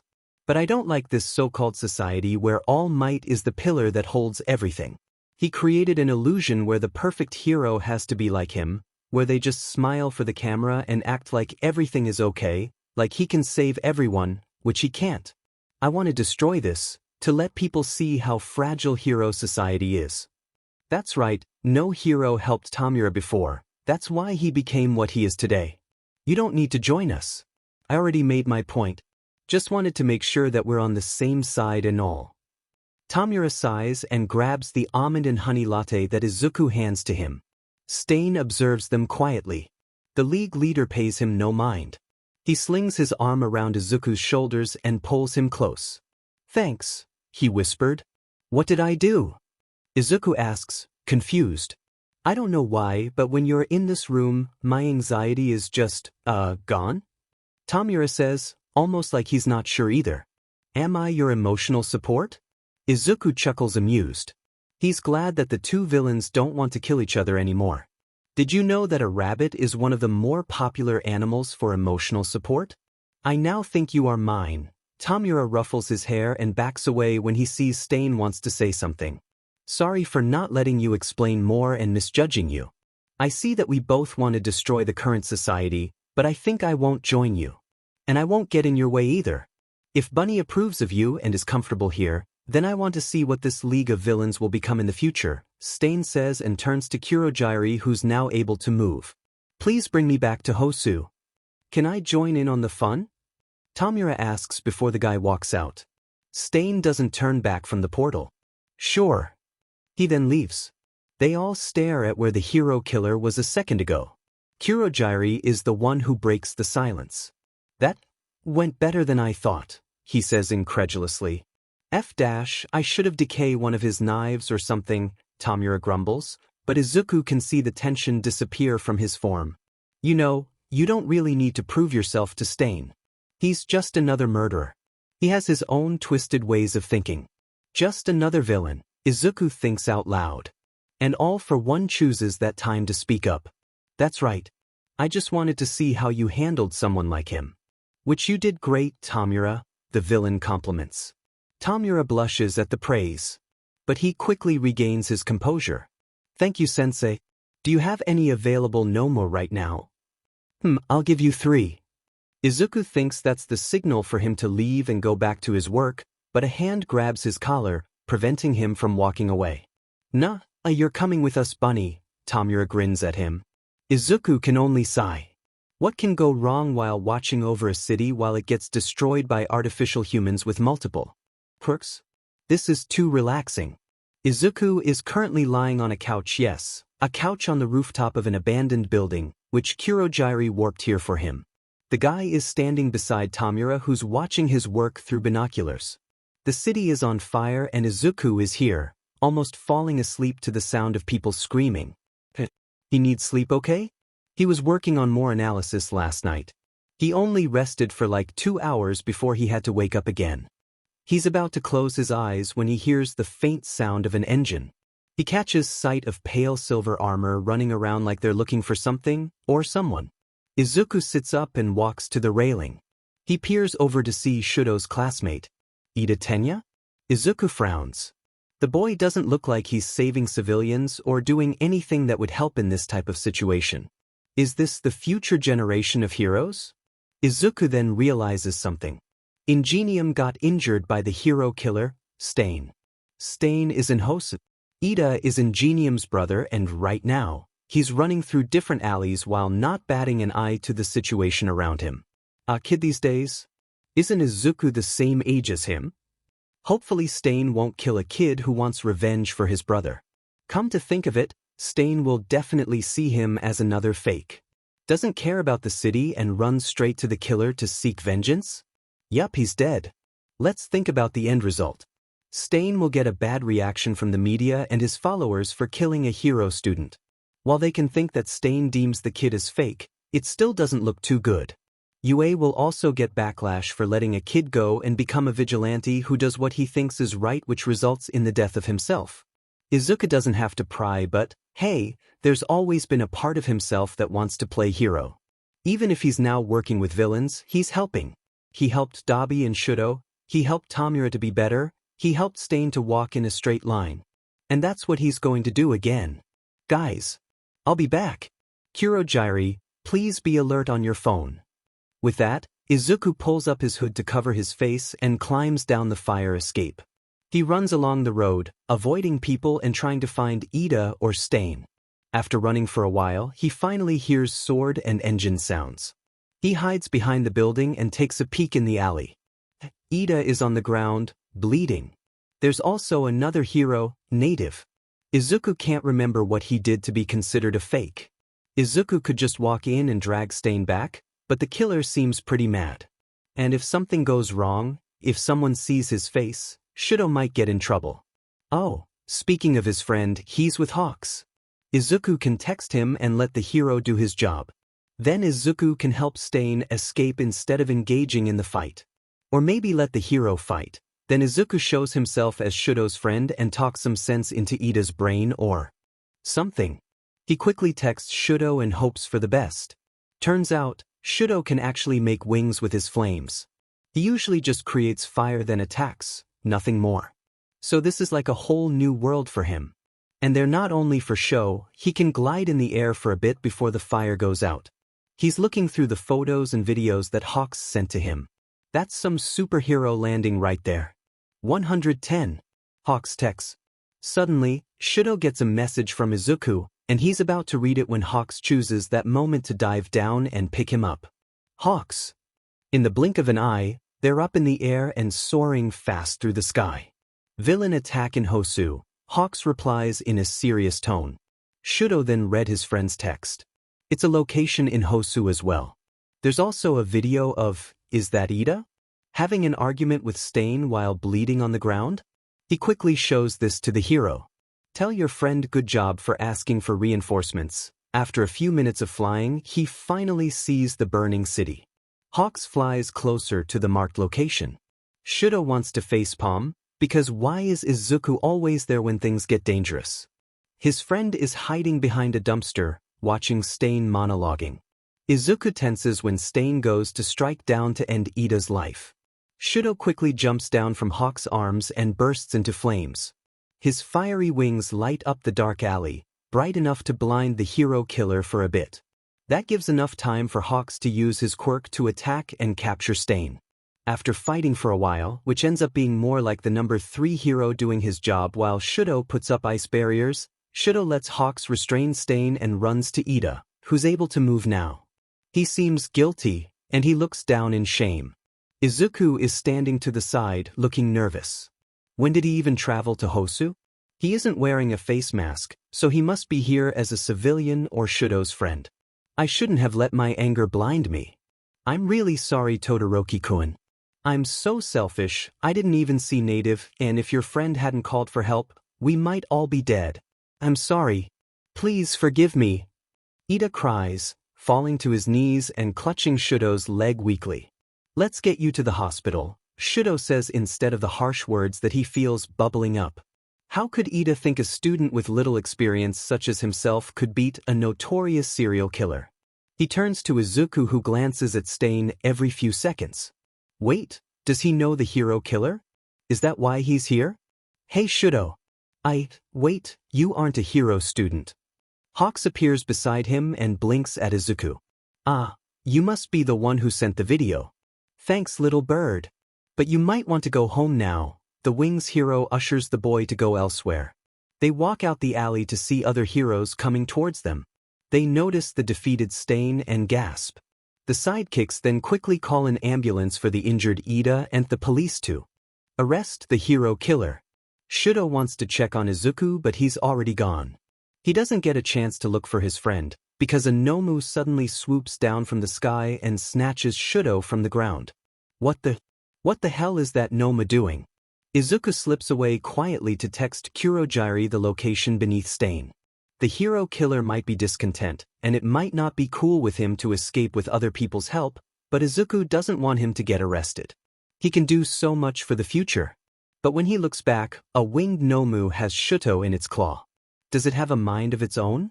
Before Izuku could get lost in his head, a scream from one of the heroes brings him back to the current events. Oh my god! Stain is out. And he's the one who rescues Shudo and finishes off the Nomu by stabbing its brain. Endeavor chooses that moment to show up. He's about to attack the villain if not for Hawk stopping him first. His son is literally right there. Is he losing his mind or something? Stain for sure is having the same opinion of the number 2 hero, because his face morphs and he starts monologuing again. This society is so full of fakes. If there isn't one who sacrifices themselves to wipe out someone like you, there won't be true heroes left anymore. Come at me, you fake. The only one who's allowed to kill me is a real hero. Which is definitely not you, Endeavor. Stain yells while releasing a malicious aura that paralyzes everyone, making even Endeavor step back. Izuku is surprised that it doesn't affect him that much. Well, he's a little bit shaken, but that's it. He notices that Stain is swaying lightly, like he's about to lose consciousness. The heroes on the scene don't realize that yet. Wouldn't it be cool if after that speech, Stain is able to escape while the heroes are still stunned in fear? While stepping through his own warp gate, Izuku sees someone filming the whole event from down the street. What everyone will see later upon reviewing that footage is a familiar portal opening up behind the hero killer. Stain doesn't turn back, but it looks like the villain lets himself fall into the warp gate, leaving the heroes to stare at the empty street. You had fun? Tamura asks with amusement in his voice when Izuku stumbles through the portal with the unconscious hero killer next to him. Izuku sighs. Huh, it's the same kid, Eraserhead mumbles to himself while watching the security camera footage of the Stain event that happened a while ago, which Tsukachi managed to access. Who? That kid who came out of the portal and pulled Stain back. He's everywhere, detective, the underground hero says in his monotone voice. The video that got uploaded didn't show this angle, so the kid didn't show himself to the internet. Interested, Detective Tsukachi motions him to continue. It started with the trafficking last year, then patrolling with Dabi and others, the USJ, and now this video. This kid is always there, wearing his stupid All Might hoodie. He's not doing anything bad though. He even helped me at the USJ, Aizawa clarifies. Did you try to talk or capture the boy? I tried, but he always has at least one high-ranking villain accompanying him. So it's hard for me to get him alone, Eraserhead grumbles. Detective Tsukachi sighs. At least we have a lead. I'll try to get the boy's name. The underground probably knows something.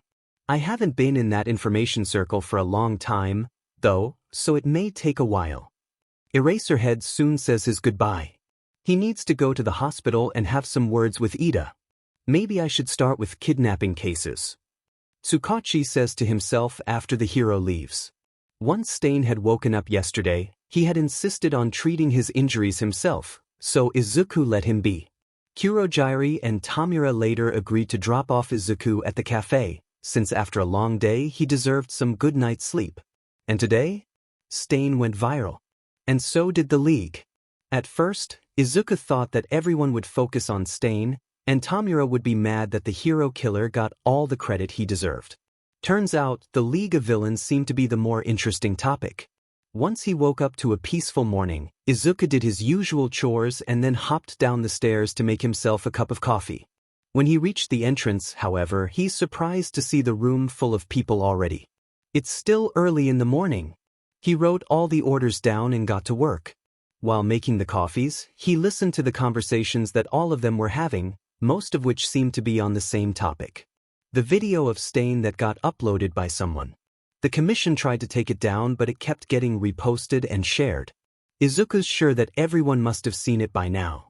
The question everyone is asking is, who is the League of Villains?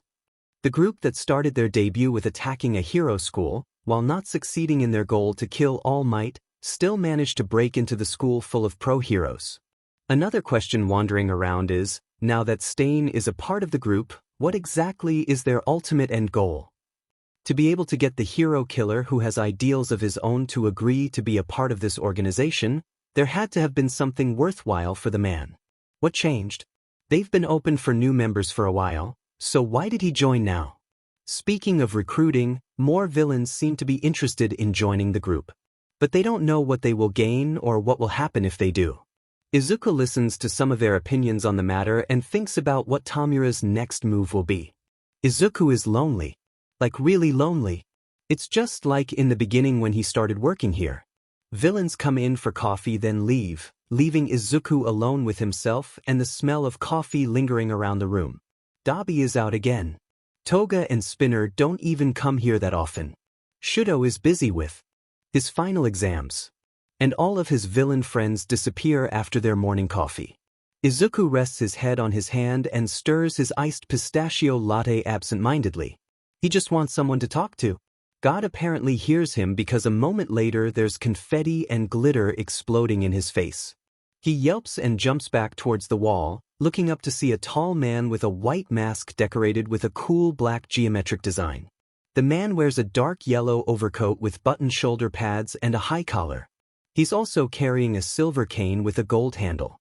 The guy chuckles. Didn't mean to scare you, little bunny. He bows apologetically. Izuku stares at him in bewilderment. But, gotta admit, that's an awesome way to announce your arrival. Izuku smiles and asks him eagerly, hello. What would you like to drink? Whatever you make for me, the stranger says while pulling a cute white stuffed rabbit from his top hat. Is he a magician? Or is that his quirk?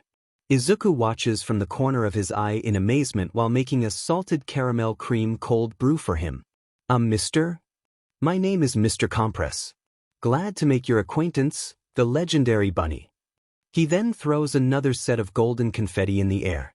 Does Izuku need to clean that up? But wait. El Legendary? He squeaks and blushes. When did his status change from the famous one to this? Mr. Compress hums. Don't be so humble. He picks up a fork, adjusts his mask, and tries the lemon yogurt cake that Izuku sets before him. I actually came here to have a chat. Someone recommended this place to me.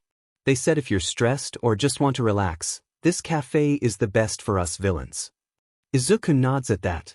He's glad that what Mind Heist wanted actually came true. Izuku is happy to be a part of it. Mr. Compress is actually a great entertainer, Izuku soon learns. He has a nice sense of humor and can lead a conversation for quite a while. Izuku enjoys his presence. It's like he's a cool uncle who wants to show off his skills to his nieces and nephews. They talk a lot. Well, more like Izuku claps and oohs to every trick he does with his quirk. Then Mr. Compress suddenly asks a weird question out of nowhere. What do you think about commitment? Mr. Compress takes a sip of his coffee. Izuku's eyebrows scrunch up in confusion. Compress takes the hint and elaborates. Well, recently there's been an opportunity for me to take a step towards my goal of fighting against a corrupt system. But if I take it, I don't think I can take a step back. I'm not sure if they're even the right choice. I know nothing about them too, he trails off. Is he joining a cult or something? I don't know you that well to decide it for you. But if it's beneficial to you then why not? And they really won't let you leave. Izuku speaks the last part more likely to himself, but the guy catches it anyway. It's not that I can't leave, it's just my kind of thing that if I choose it I have to stay with it till the end. Then he adds, that sounded just like what Stain would say. Wow, I'm such a fan. Izuku laughs with him. It's refreshing to see others' views on their own goals. This alley probably is cursed. How come he always finds a not-so-normal individual in this place? Sorry, Dabi. He was just taking the trash to the dumpster when he notices a shadow hunched over near the wall. And since yes, he's curious, Izuku carefully sneaks to look more closely. He takes a step forward and accidentally trods down onto a random beer can on the floor. Jesus Christ. You scared the sheet out of me.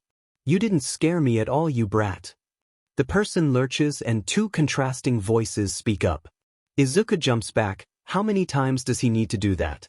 And looks at the person wearily, only to see a normal enough man, well, normal enough for this quirk day and age, wearing a black and gray bodysuit that covers his entire body, along with gray boots. He wears a similar color mask and now is looking at Izuku with wide eyes. Are you okay over there? Izuku asks with uncertainty. His suit reminds him of an American comic that Mind Heist sent to him yesterday. I'm fine. Do I look fine to you? Again, a secondary voice speaks after the first sentence, almost like there's more than one person who's talking. Izuku decides not to ask and only listens to the first part. Well, you're sitting alone next to a dumpster in the middle of the night. Totally looks fine to me.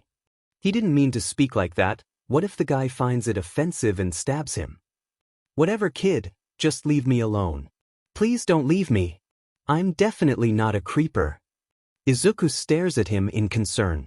But being the kind person he is, he decides that leaving this person having a crisis by himself wouldn't be good. You know what, I kinda own the building behind you. So, if you want, I can make you a cup of hot coffee?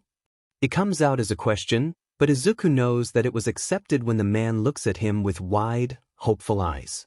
Izuku just smiles at him and turns around to leave the alley. He hears the guy scrambling to catch up. Thanks, I guess. Free food. Izuku leads him into the cafe, which has emptied for the night. The guy follows him like a lost dog. Do you like alcohol? Izuku asks while searching for some ingredients in the cabinet. Yeah. Heck yes, I'm an alcoholic. Izuku laughs. The guy's probably good at reading faces, or Izuku is just easy to read because he doesn't take offense to his laughter. I'm Twice, by the way.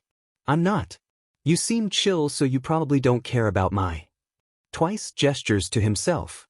Izuku nods at him. He thinks it's from his quirk. He's positive he's heard the name Twice before in the underground, since the guy is literally the most sought after for doing illegal jobs. A quirk that can create an exact duplicate of anyone? What a cool quirk. If they meet again, Izuku really wants to ask him questions. So, why were you sitting out there? Izuku asks as he places down a cold brew sangria, mentally noting that he should once again thank Kurogiri for teaching him how to make several alcoholic drinks. Izuku plops into the seat next to Twice. Twice dips a straw in the drink and tastes it excitedly. I was just thinking about some decision I made. Kinda stressed, actually. I'm not stressed at all. Stupid. Swirling his straw around in his drink, Twice takes a deep breath. I don't know if they will accept me like this. You're actually the first person in these past few months who wasn't freaked out by me or anything. Kid, you're definitely creeped out. But you won't say it out loud. Izuku scratches his chin awkwardly. Well, I meet a lot of different kinds of people here. I guess I just respect and am okay with them.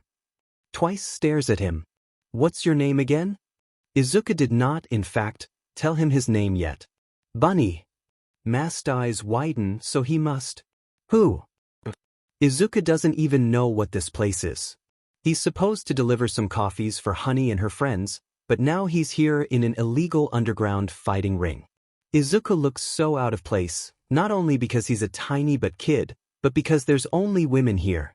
He tries calling her phone, but she doesn't answer, and everyone is looking at him weirdly. They're so intimidating, and Izuku doesn't have the heart to ask any of them for help. Izuku pushes through the crowd towards the left side of the massive room.